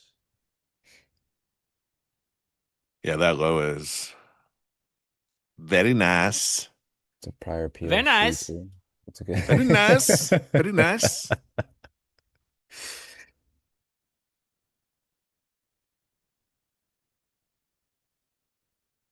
It's not bad. Yep.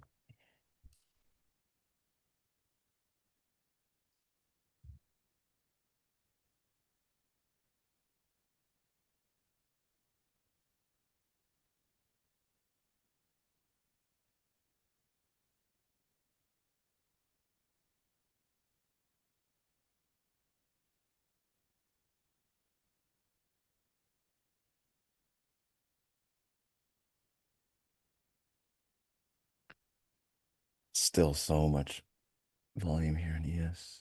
No new high yet.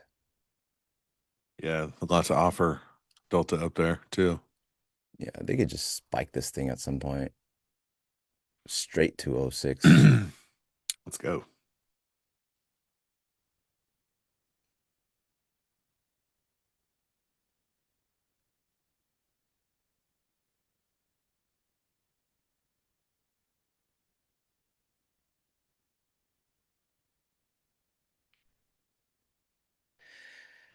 Mr. Deck asks, can you describe a very nice low?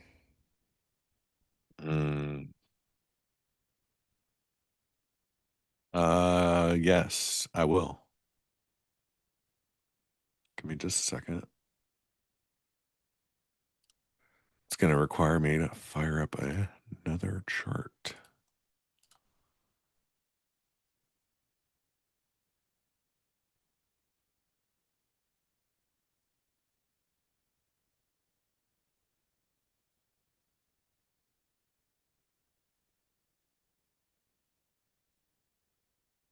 Show him the buy now day. Show them what? When the day when Trump was like, you should really buy this. Yeah. Okay, so when I say a very nice low, I'm referring to just and this is a 30-minute candlestick chart. So I'm just referring to a candle that has a very large wick. We in the market profile biz call it a buy tail, but essentially any low or any high that has a very large wick is considered good or like proper low, because what's happened is it's a very strong rejection from this low and in this range compared to just above it up here. This would be a weak low because we've tested it, a bunch of times and come back to it and come back to it and come back to it. And even though it's marked the rotation high of this little move, it's still a weak area from just as a reference. So what that means is in this scenario, looking at these highs, if you were to draw this, you would say if we come back later to this price, this level, we're more likely to trade through it because this high wasn't created out of an aggressive response. It was more or less buyers ran out of steam, or maybe there was some passive selling there, but no real aggression happened. Compared to this down here, let me draw this. You might use some of this range. I'm just, don't judge me for my line drawing right now. But you might use this low as a reference for if we come back and test it later, whatever. You might use this as a lot of buyers were down here, rejected these prices, and so this is more likely to be support if we retest it than it would be something that gives away easily, I would say. That's kind of how I look at that. So just, a good low or a good high is just one that's going to have a very large tail on it. And so those are going to be the stronger reactions from the market where we've rejected, those price levels, basically. Hopefully that wasn't too. You love it when Leo gets the crayons out. That's nice, Kane. What are you talking about? We need an XYNQ. We'll trade what? You want me to make a market call? Man, you know I suck at that. Another good low to identify is when the president says to buy now. Those are usually good lows too. If the president says now is a great time to buy stocks.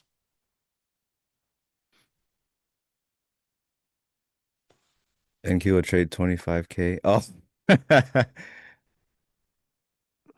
Yeah, Kane is my evidence, guys. I am a market caller. You are? Yes. Kane is my proof. Anyone needs proof, go ask Kane.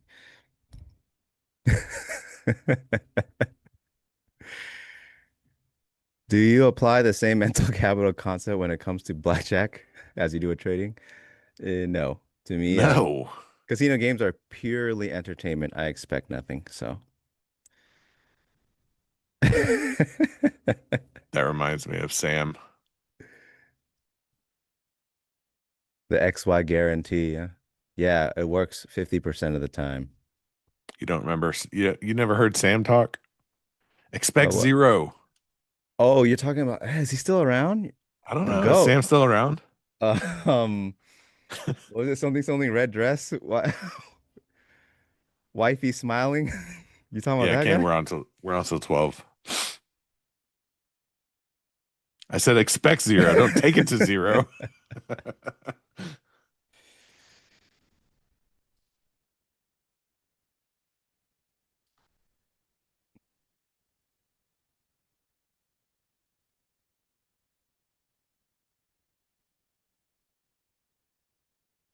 ES still just digesting this range. Look at that high on ES. You could sit on that shelf. You can put a Yeah, plate on it. ES does not have a high put in yet. That is for sure. We're getting dangerously close to me getting stopped out on these runners or the ads, I guess.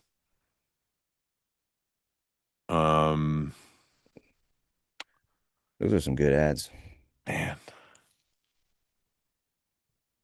I think the play for me is just going to be sit, let this play out. I don't want to move my stop necessarily. You could just, if it I'd rather goes just down get there, stopped out and then see if there's a yeah, better reentry. you just eat the stop and get in at a better price. This thing is not done going up. ES You ain't heard done. you heard it here. XY It said ain't it. done going It up, ain't done. guys.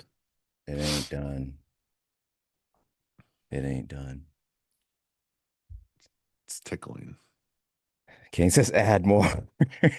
If you add more, you can drag price up. It's a Hey, win-win. Kane, how did that work on Wednesday? I was there.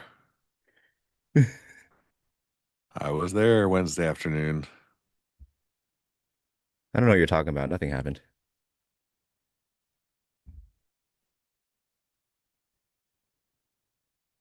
The seller at Friday close.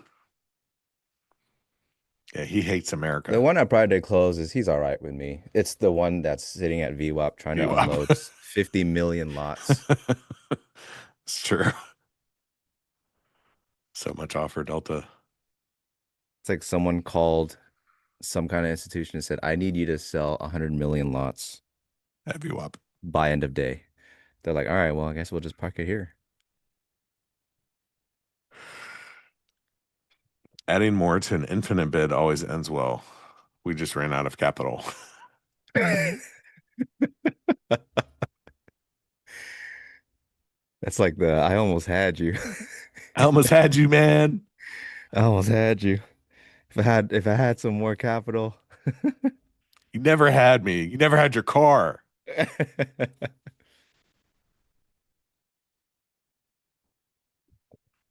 Text, that's like top 3 greatest scenes. The no, Monica.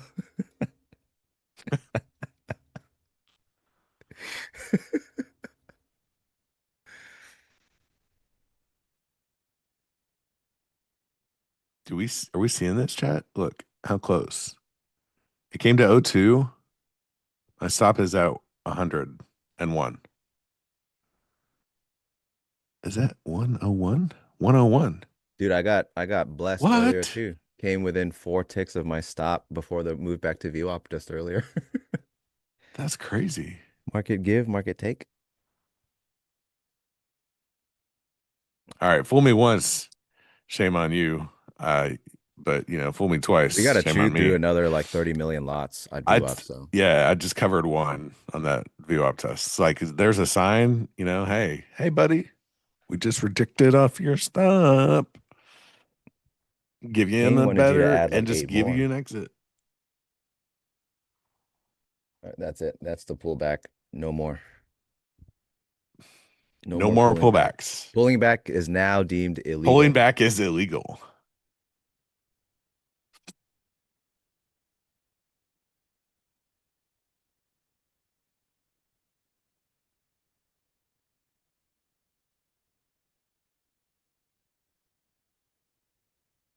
The algo has spoken. Yeah. Pullbacks are now illegal. Pullbacks within that range.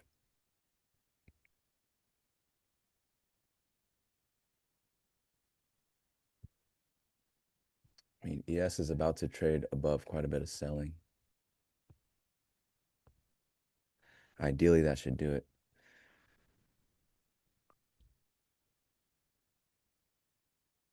This delta buildup is insane. Kane, is this you sitting in front? You're not short, right? Get off the book, Kane.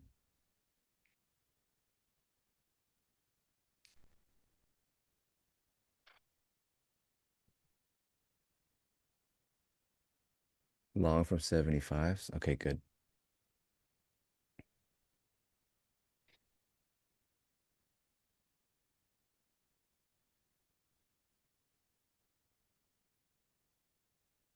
Ken was along with me earlier.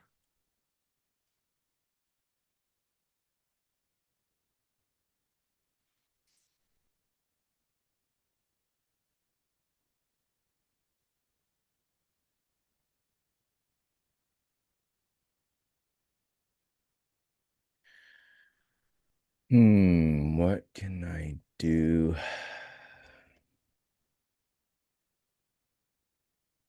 All right, while we're sitting around waiting, I'm gonna do some what you might call technical, very, very technical analyzing here. Check this out. Check this bad boy out.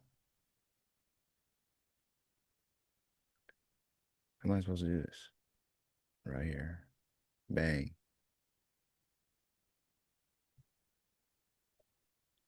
Let's do this here. The market's slow when I'm whipping out the lines right here.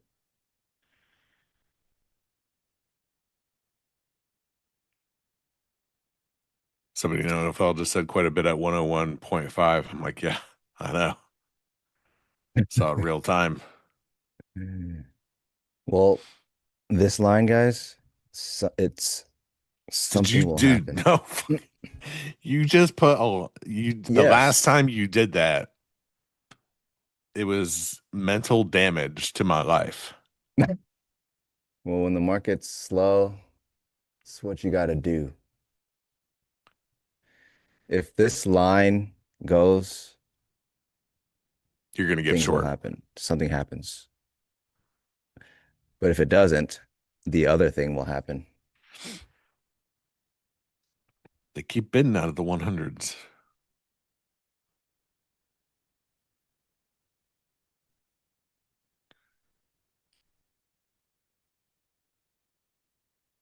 Can you please remove it's holding the market up?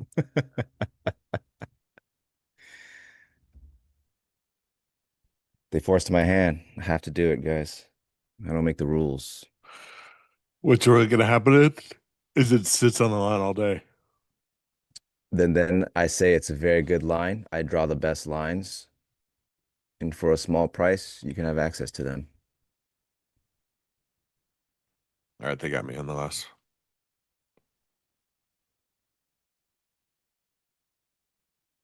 Oh, I think this line is not as strong because I need to make it dotted.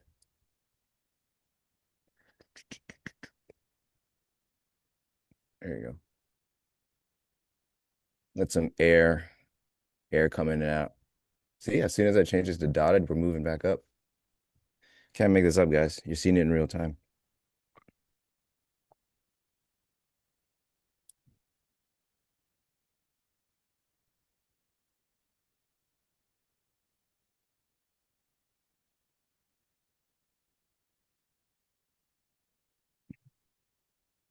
See, you guys? This is what they don't want you to know.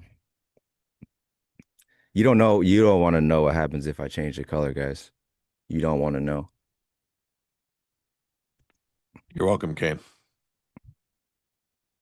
I almost rebought, but Oh, you covered it? I got stopped. Oh, My stop was at 101 or 102 or something, 101, and it traded to like 99 and 3/4. I think they got So stuck down there. yeah, I was thinking about getting back in, but then I was like, I got stopped earlier and I got back in and it worked. I don't want to I'm not trying to be a degenerate on a Friday. It's the day. Technically, it's the day. Degenerate Friday? All right, so where are you long from? That's what I want to know. This is a Post it in the bullish. chat. All right. So somebody said this is a bullish pennant. So let's draw it. Let's see if I got it right. Let's What's a see. bullish pennant? Yeah, let's I see. think it's this. Isn't that I like think bear it's flag, right? no 'Cause no no it's no no. Hang on. I mean a bull flag. I think it's this. I think it's like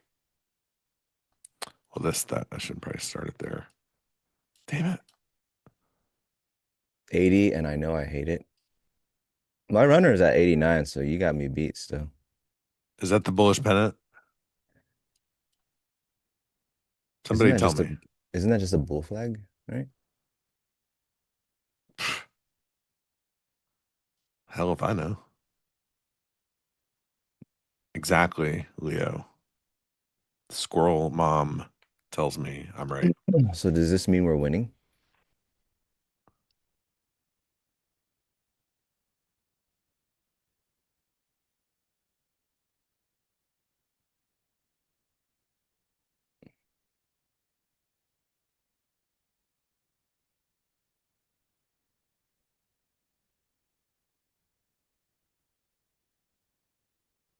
The hell if I know. Yeah, that setup always presents itself for me. The hell if I know setup.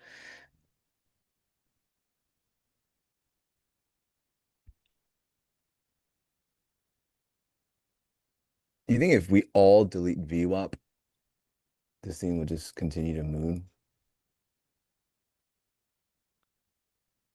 I do want to remind you guys that as soon as I change the line to a dotted line, we stopped going lower. And no one else is giving you that kind of alpha.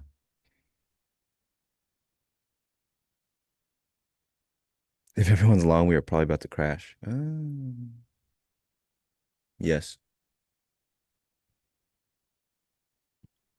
Mr. Deck, have a great weekend, man. Thanks for hanging out.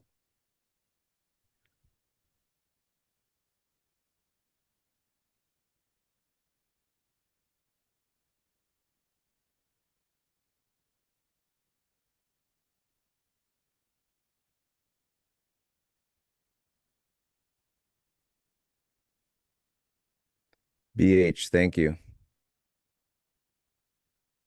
Just know that if we continue to go up, you get the credit.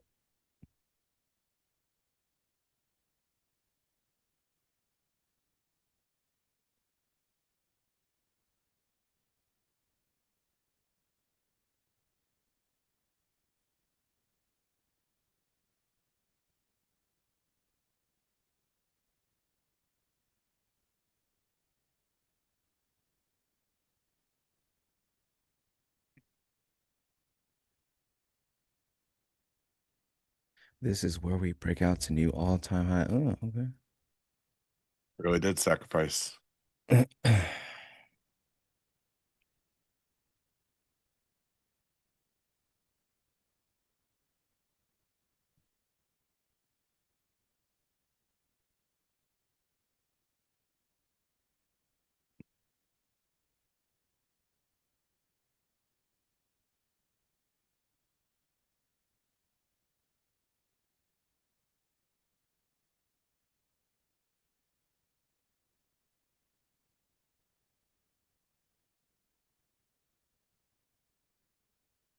Watch YM. What's YM doing now?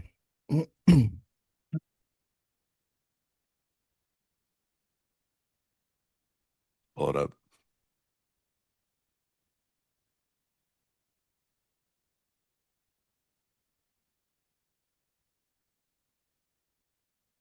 Oh, it's reversing. Let's take it a 5-minute. Just pull them back a little bit.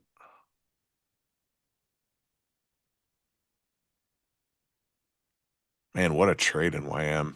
It just broke out and went.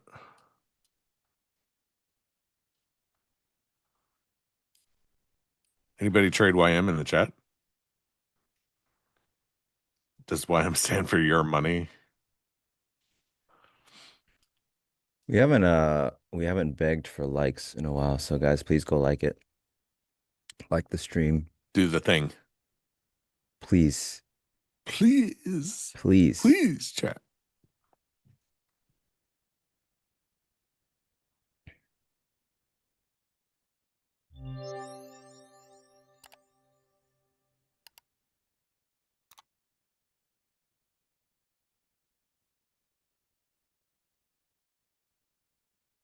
I like that we can see the live sub count now.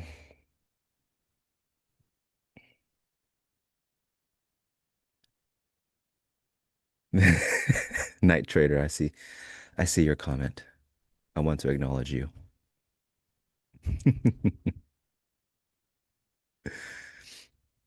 You are acknowledged.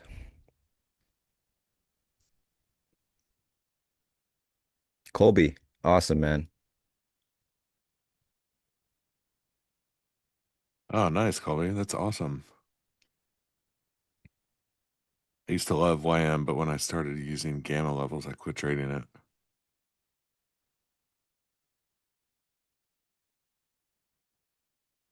The sub count is moving faster than ES.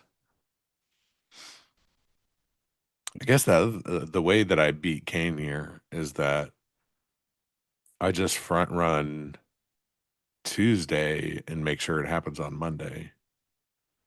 So I only need to pay 400 people realistically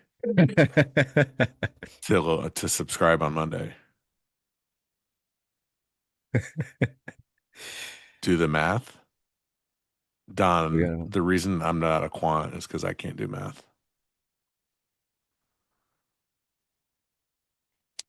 Math proficiency not required to make money in the markets. Oh, let it be known. Hey, Leo. Big hug from Colombia back to you from the US.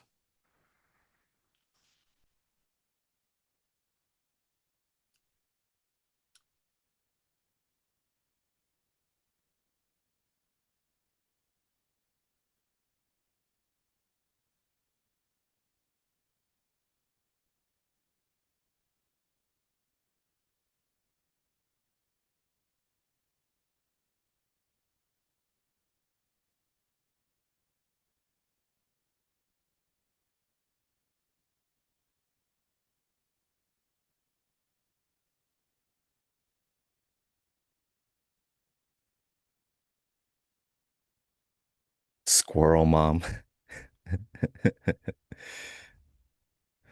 There's nothing special given out to the 150,000th subscriber, right? That doesn't do anything? No? Okay.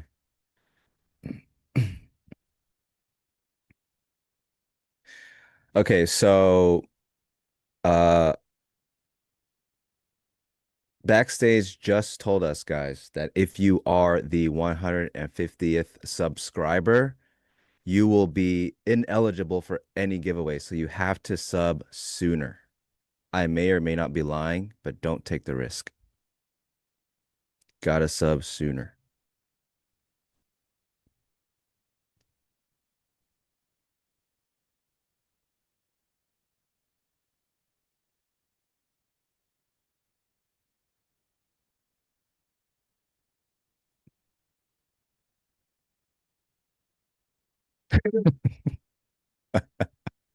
What did Black Okay, Bear maybe I say? was lying.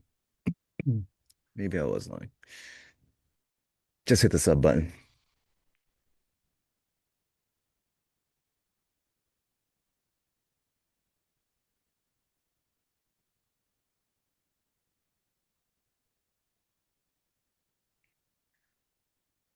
Okay, well, deleting VWAT worked. Now people need to delete the open. If you have the open on your NQ chart, please get rid of it immediately.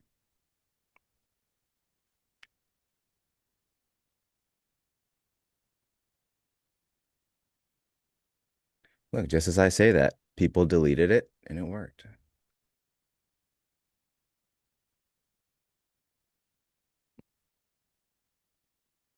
Done. Now OR mid. Delete everything on the upside. Delete that OR mid, especially. The mid. It's here. What's going to happen? All right, I'm gonna start trailing this thing.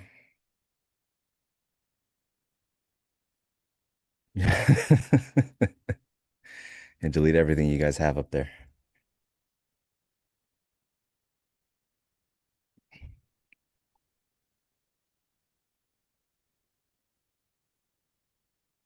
Told you guys, pullbacks as soon as they were deemed illegal.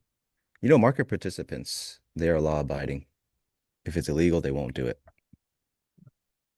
Right. They are law abiding. Right. I'm going to try this short. Pablo Diaz, great NT competitions, but no open record of winners hurts trust. Pablo, I'll have you know that I lost, if that helps. So we are honest.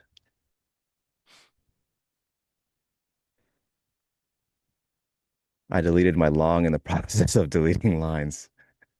That should help. Thank you.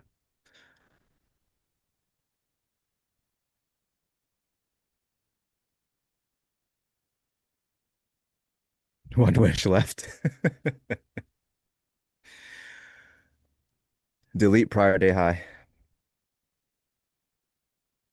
Man, I hate this short. Oh, you got short. Oh, it The did. short the mid. Let me know when you stop hating it. I might cover.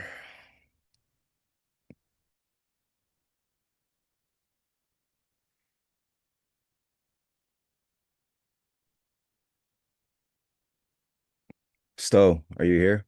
What are we targeting? I think I'm cool with just a new high a day. That'll be good enough for me. Kane, what are you targeting, man? Are you still here? Like for the run to keep going higher. Yes, please.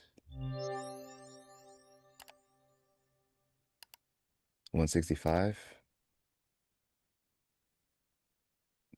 Kane, you should meet me at 169. Just meet me at New high would be 169. encouraging. I just got out of it. 160s. All right, Chris, Kane, please just meet me at 169. No, just move it up a little bit. Get off the book. Get off the 165s. Move it up. I hate this so much. I'm going to stop listening to you guys here and go listen to you guys on the podcast.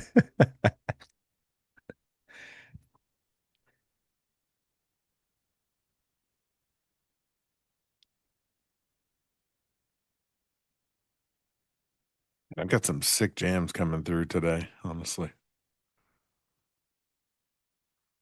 I wish I could just stream them. I got some jazz. Smooth jazz. Smooth brain jazz. Helps me hold runners better. Right?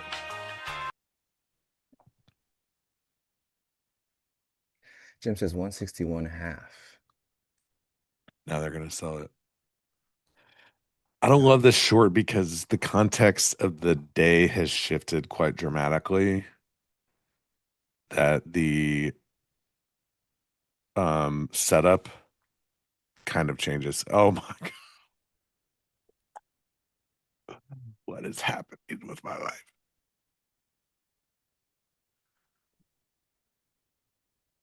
So they just slammed it and then just came right back. All right. Nothing sus about that.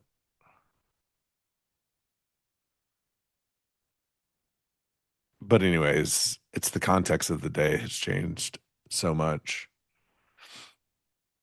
that the reason behind using this point as an area for short is just kind of dead. Even though I took a stab at it, it just didn't go anywhere. So I just got out. It's kind of one of those right or right out trades.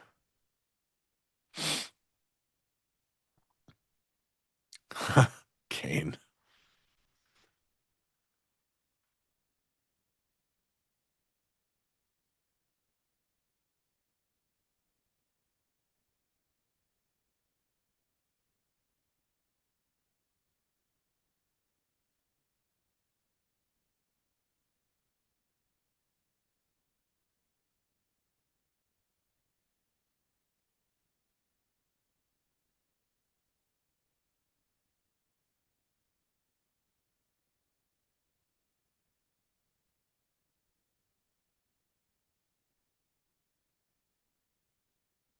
Kane, I did. Oops. But yes, whoever Chatrath says good to see you in Lucid Discord. I do hang out in there from time to time. Come say hi.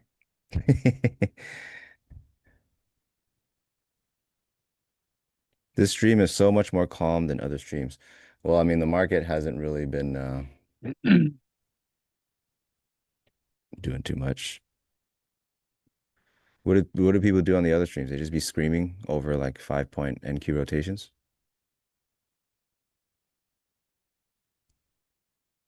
Despite this trade working out, I'm not upset that I didn't recommit to it.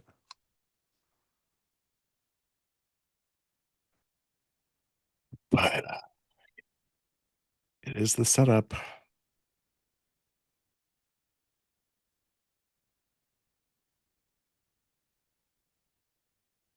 How did you guys meet? We started not me, like not we as in XYZ and me, but OFL was created by me and some others in June of 2020 or 21. July of 21, XYZ joined, and then we met.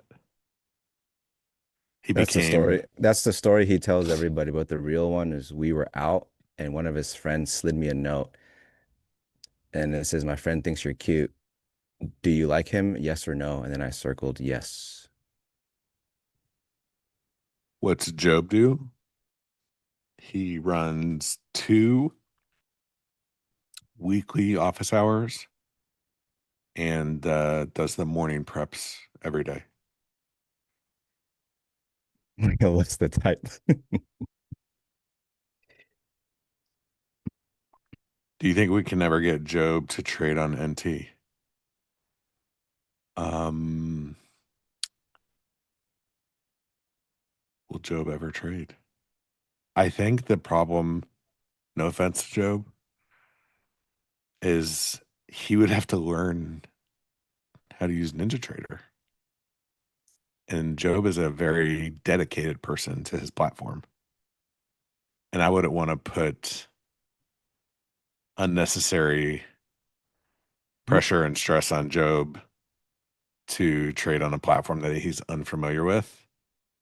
Yeah, he's super old school. He just He calls him, he is, calls the broker and tells him, anytime that we change the chart books for OFL on the other platform that will remain nameless, Job does not like to change. And we've gotten in almost, I've almost driven to where Job lives on the other side of the country to physically put the fucking new chart book on his computer for him.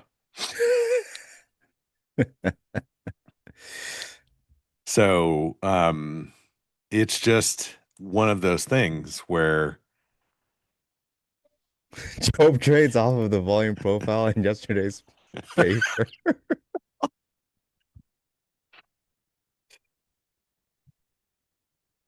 no lies has been spoken. But yes, Job is a great human and trader, and he does a fantastic job of doing office hours, answering questions, giving all the volume profile sauce that you may ever need,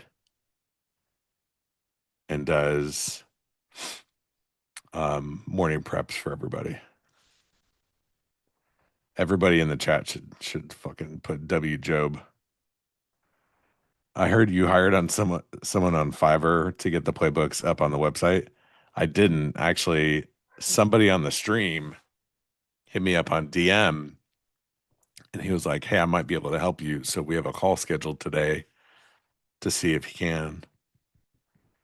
No, Seth, here's the thing. We did one. We did. We're not here to, we're not here on the stream to do that. We're just, trading our process. Look at all the chat, Love and Job. But the reason that we will rarely do a promo for OFL is because the last time we did for the 4th of July, we got bombarded with like a bunch of tire kickers, and we spend a ton of time, like Job and the other guys, in tickets and in chat, just helping people that are new get set up. And we just got bombarded with people that weren't even really interested. They're just like, oh, it's cheap, whatever. And so they weren't even committed to like reading the onboarding material, going through the videos, or like, they come in, what's the best indicator? Well, that's not what we're about. It's not indicators. It's not a buy or a sell signal. And so we don't want to entice that type of crowd to just come and bombard our community. Why is everyone saying W Job? Something happened? I was just saying I told the chat to show Job some love. Oh, The When Lambo crowd. Yeah, they do. it's when Prius over here.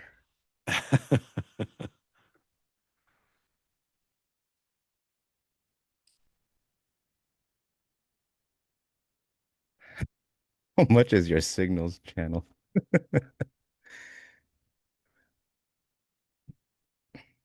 Oh, what? They took out my runner. Oh, all right. Guess I can delete this line now. It's worthless to me.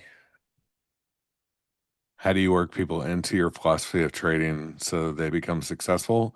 Well, nobody is guaranteed success. I mean, you know, heard Pax earlier this morning say 90% of traders fail. And I mean, we see that, but we also see the successful people that, you know, like XYZ, Nick, Stowe, like I've all met them through, you know, them coming through OFL. Not to say that OFL is the reason that they're successful, but, you know, they took the, I would say it is a big expediter of it, at the very yeah, least. yeah. I mean, the tools themselves and show you what's happening underneath the hood from an order flow perspective. So, if you want to talk about in speeding up your learning curve, there are now 4 years of replays, examples of trade setups, of you know tools that have been refined to help you understand, and that's understanding.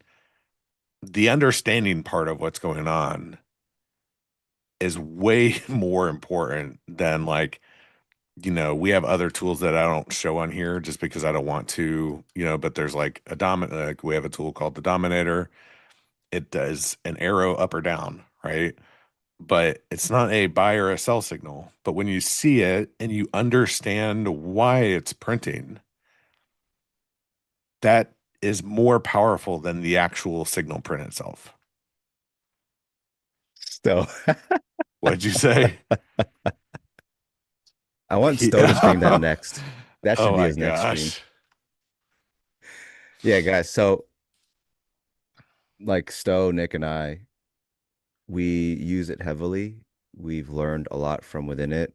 And for me, it definitely expedited things because as the tools print, it's because there are order flow conditions being met. And throughout time with it, you will start to piece the puzzle together. So it's like you have your DOM, you have your footprint, all this, and you start to notice, okay, I think this is going to print because of what I'm seeing on the order flow, or it prints and you notice what the order flow is always looking like when it prints. So that kind of ties it all together. It expedites that learning curve. And this is coming like I don't get compensated for these like testimonials for OFL. This is like legit. I've been in since I think it was day one since they opened, Yeah. and I I think you were learned day a one. lot. It expedited it like I would say exponentially. Uh so yeah, this is not like this is a actual testimonial. I am not being bribed to do this. Neither is Nick or Stowe, right? So that is my opinion. Take it how you will. Also, if nothing else, the community is legit. You know, you actually don't really see much there's no like, hey, look how much I made today. It's all very constructive. There are ups, there are downs with everybody. It's not just, you don't see, people that only win in there. There's always a good discussion going on. Um, I do want to address this while I can. I've been getting a lot of DMs. I think there have been new signups that were expecting my streams in there, my twice a week streams. I think last August was my last month doing so because now there are other obligations I have to tend to and more streaming on NT Live. So I had to step off of streaming within OFL. So to get all those DMs squared away at the same time, that is what's going on. There's nothing further. There's no like, I don't know. I didn't leave the Discord or anything. I'm still in there. It's just I have to stream more here. I'm trying to make content for PTT. There's just a lot of things going on. So yeah, like Joe said, I'm still streaming just here instead. So uh all the DMs, that's actually what it is. But I'm still in there. So Until I kick you out. if Leo kicks me out, we riot, right, chat?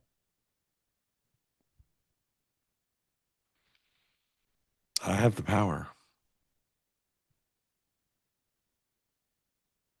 Yes, we bought these lows and we bought more and we bought more and we covered, and that's it.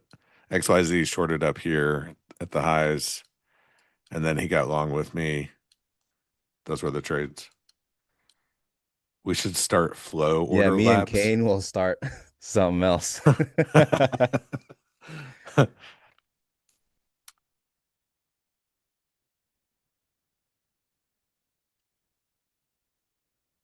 Man, we actually, I was not really super optimistic that we would have decent trading conditions today, Yeah, ended pretty well. but it ended up pretty nice. That mid trade. Well, that's what happens when you don't The low was honestly a pick your really setup. nice low. Your setup. There it goes. There it goes. Damn. Sometimes you're the bug. Sometimes you're the windshield. I'm neither in this case. I'm having that moment of FOMO. Like, I should have taken that fucking trade. I was right, and I'm not getting paid $1 for it. Chill Say guy. I the saying. know. I know. Say it.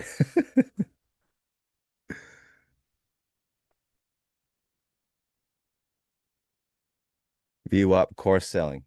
Yeah, chat. You don't want to see me and Kane. You don't want to see me and Kane make a paid Discord. That thing's gonna be like at least $1,500 a week. At Sucks to least. suck, Kane. Sucks to suck.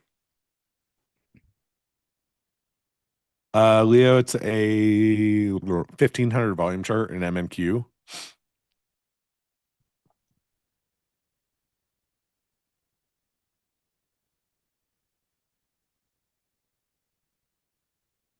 It is the perfect time to sell Leo a course on the OR mid right now, guys. You might need to buy my course on the OR mid trade. I will. I'd be super interested in your stats that I've shared. What With are that your trade. findings and how are they exactly the same as mine?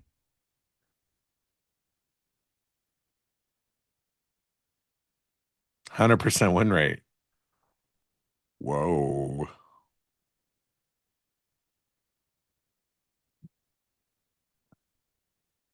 Nick.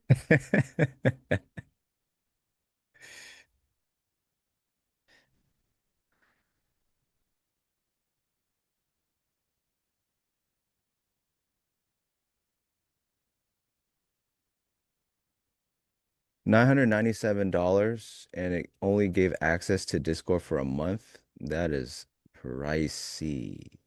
Wow. When are you sharing your playbook on painting the tape? As soon as Leo can figure out how to unbreak it. I think there are some issues. I think I may have time this weekend, alongside somebody smarter than me. If you guys haven't followed painting the tape on X, do so. Do so. So my playbook is out there. It's already there. And then Stowe's release the first two episodes. segments of his. Nick's is also in the pipeline. So yeah, go follow on X, painting the tape. And you will see it as soon as it goes down. If there are two sellers and one buyer, does that make price go down?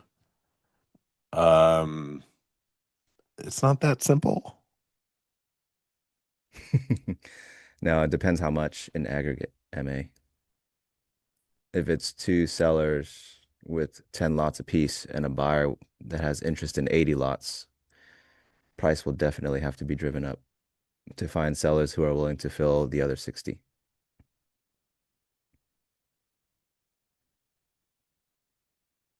What would be more logical, to trade once or twice a week leveraged and taking care with the risk, or all week? That begs an extremely convoluted answer. I don't think there's a right answer for you.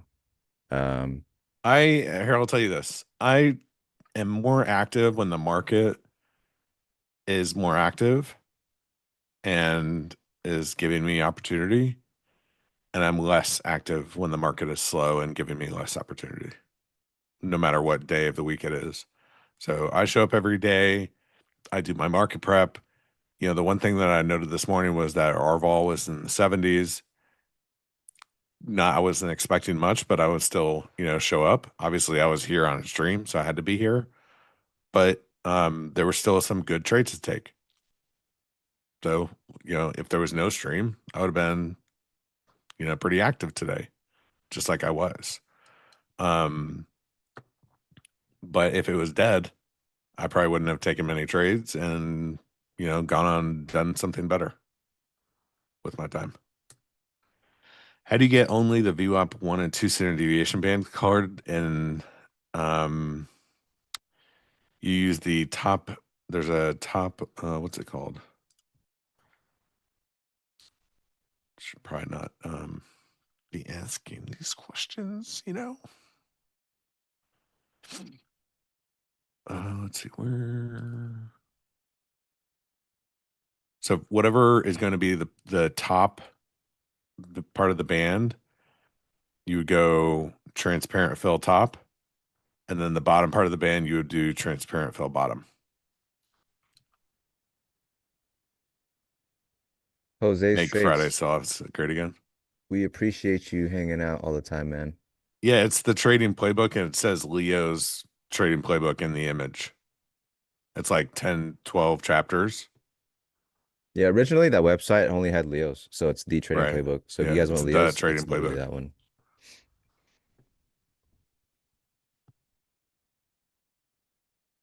Friday sell-offs are You're welcome, un-American. Crude Walla.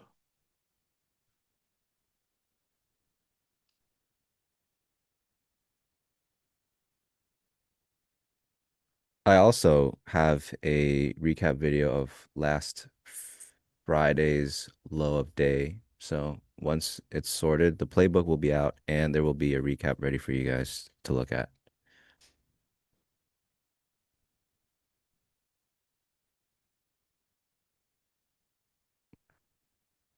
Leo's manifesto. Did Nick help Leo write it? And Nick is the superior trader. I don't know why you guys are looking for our playbooks. You guys should be looking for Nick's.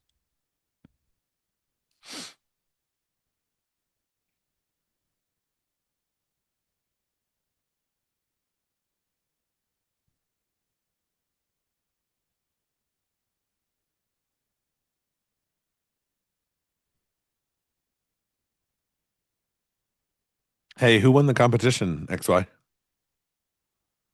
Nick, Who came in last?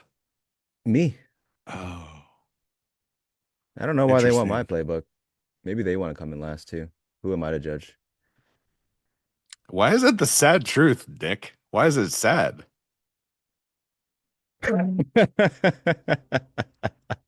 All of it, it's on paintingthetape.net.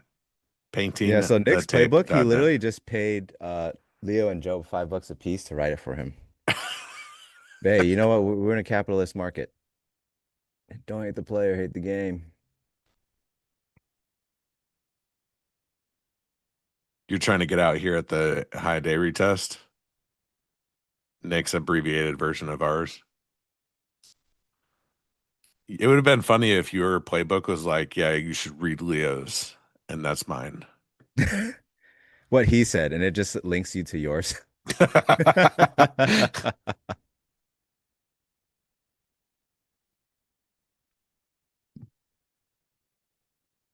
What place did you come in? Third. I had a great run in the morning, and then for some reason, I decided to muck up the day.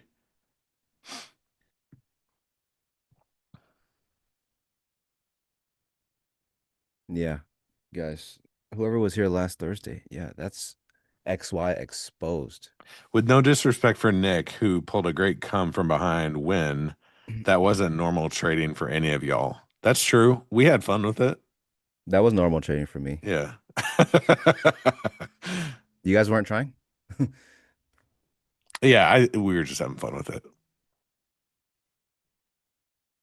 Let me get Playbook affiliate links. Can you get an affiliate link for something that's free?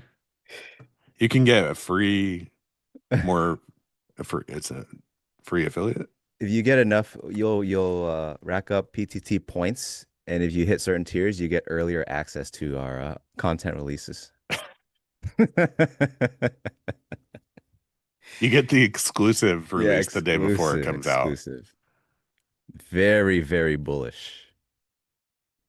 Kane's like, huh, that ain't a bad idea. Sapphire tier, diamond tier. There's gonna be an even bigger, even badder competition soon. I'm not going to say anything else. Gigantic. Don't ask prize me to pool. say anything else. The biggest prize pool. Everyone's going to ask, how is the prize pool so big? They are going to ask. It's extremely big. It's going You'll to find be out like what next Monday. You guys will probably get some details next Monday, but the biggest big prize pool. We're will want huge. You will want to participate. Kane said it's massive. The biggest and the largest. Someone guess how much? Kane's just giving it out.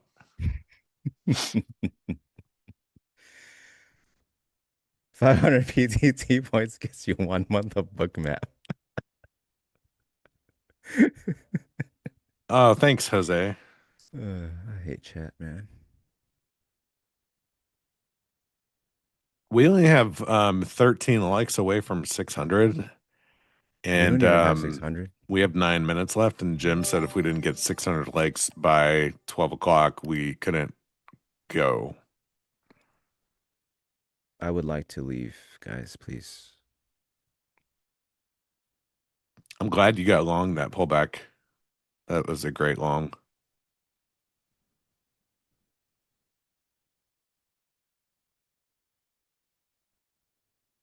Oh, God. Okay.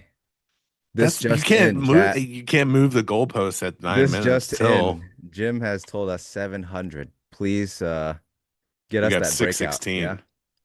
Break it out. Squeeze the likes so we can see our families today. XYZ sounds like he would be a great salesperson. Unfortunately, he knows how to trade. I don't know. I don't know how I do in sales, man. But I'm glad I don't have to be in it. That's for sure. Hardly found out how to really use social media not too long ago.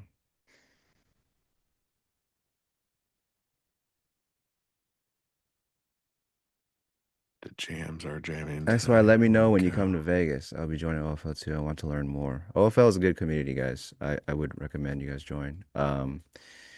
Vegas, yeah. I'm trying to plant the seeds of a Vegas meetup for NT Live. We'll see how that goes. Work in progress. I'm scaling into that trade. I unlocked. I need order those screens for the rest of the day.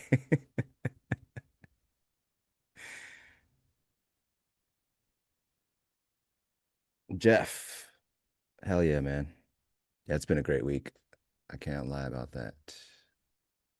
So ES is back. ES is back, made that new high. You heard it here first, however long ago, that it's not done going down or going up. So if you made money, please send me a tip. Send me a tip. Kane will vouch for me every time someone doubts my market calls because he does not take into account any of the ones where I'm wrong.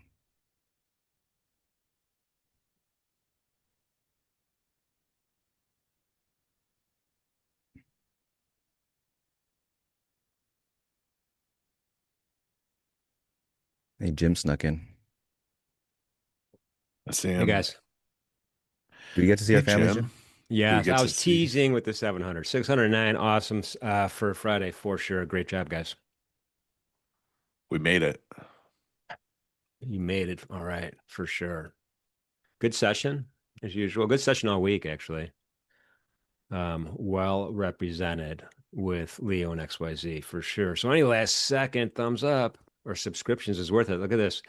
We're 400. Here's my math skills at work. Can we 400. see that? Can we verify that you like the chat? Do we need Oh it? yeah, we need proof. You want me to pull my screen over? I'll stop sharing my Yeah, screen so you yeah. can show us. Look, he's liking I'll it right pull now. I just saw it in his I eyeballs. was going You to can pull see it the over, reflection. and then I forgot I wasn't shared. So I don't.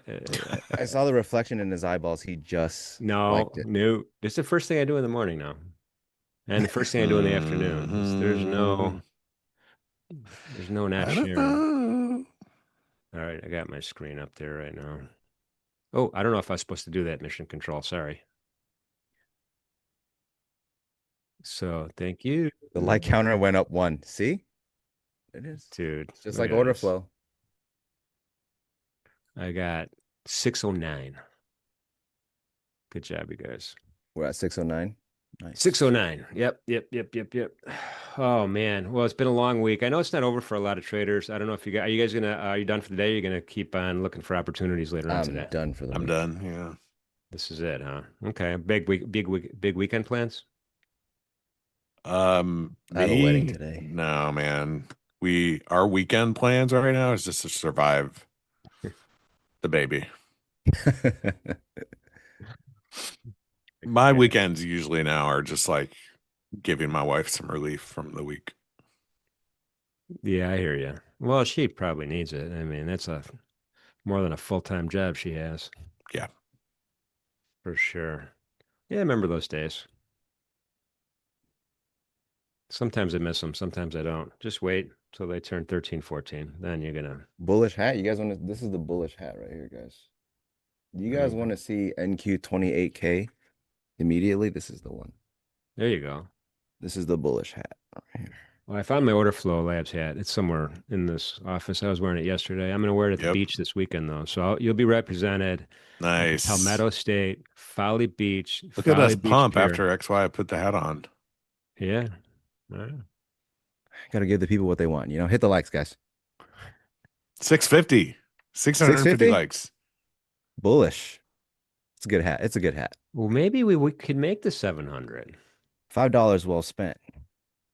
Maybe we could keep it going here. Anyway, I got all kinds of secrets, guys. When I change a line to a dotted line, when I put the hat on, just stick around. Stick around. You'll see some things. That's for sure. Let me know when you're doing the live meetup in Las Vegas. I'm there. I'm sure you'll know about it for sure. You'll know about it before we do. I bet we would get way more people that are in the chat now showing up live for that. Vegas. Yeah. I had, when I got married in Vegas, this was long, 1999. And we literally said, hey, to our family and friends, mostly family, don't buy a present.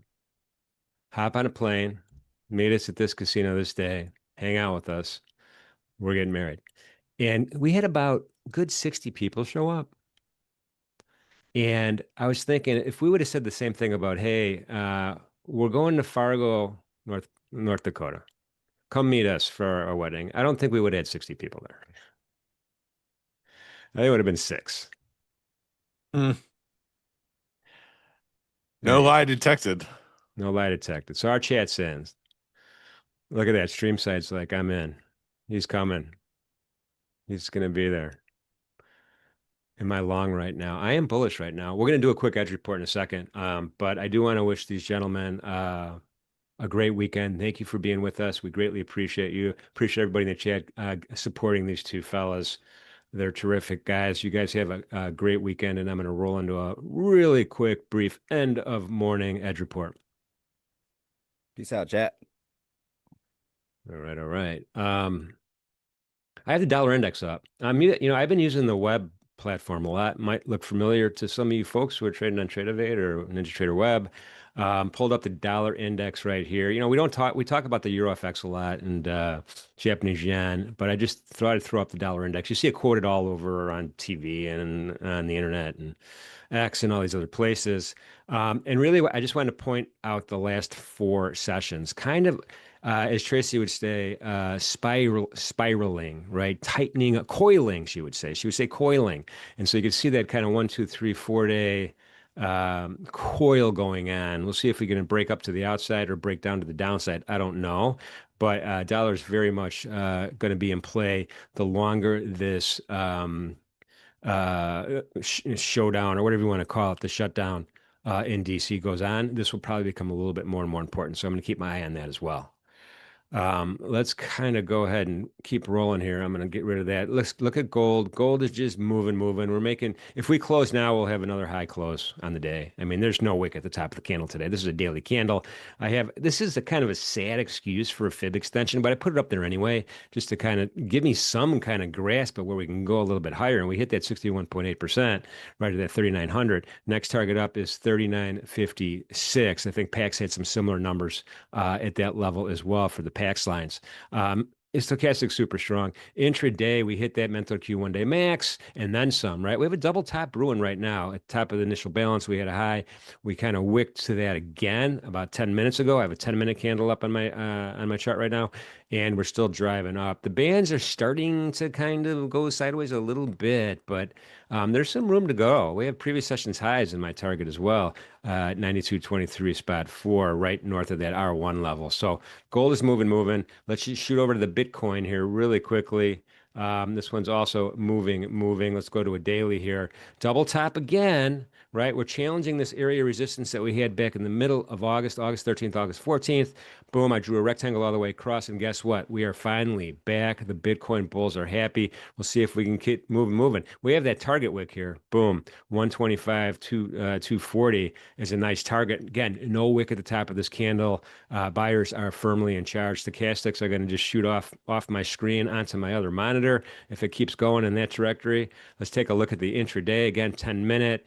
1-day max has not been achieved yet. This is what I love. The day is not over, right? We have a runaway trend up ever since the initial balance breakout to the high. We broke over those 0 DTEs and some gammas and some R1s. And now we had Jax 1. We're going to probably hit that before I'm done talking. 124, right? Right there, boom. But that 1-day max, that mentor Q 1-day max on trend days, not always.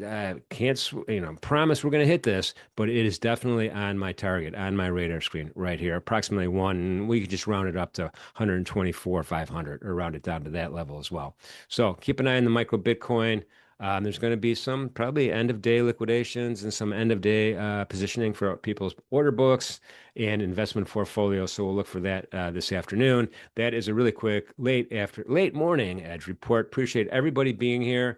Appreciate everybody supporting our subscription drive. It's so awesome. We're going to hit that 150 like this. And thank you guys for doing that. It's all on you guys. So thank you very much. Appreciate that. And that's it, man. Everybody, this is it. We're not streaming this afternoon. We'll see you bright and early Monday morning, full team in play as usual. Thank you, Cooper. Appreciate that, man. Appreciate all the good well wishes. You guys have a great weekend. Remember, going into the weekend, most important message, please be safe out there. Be good to each other. See you next week.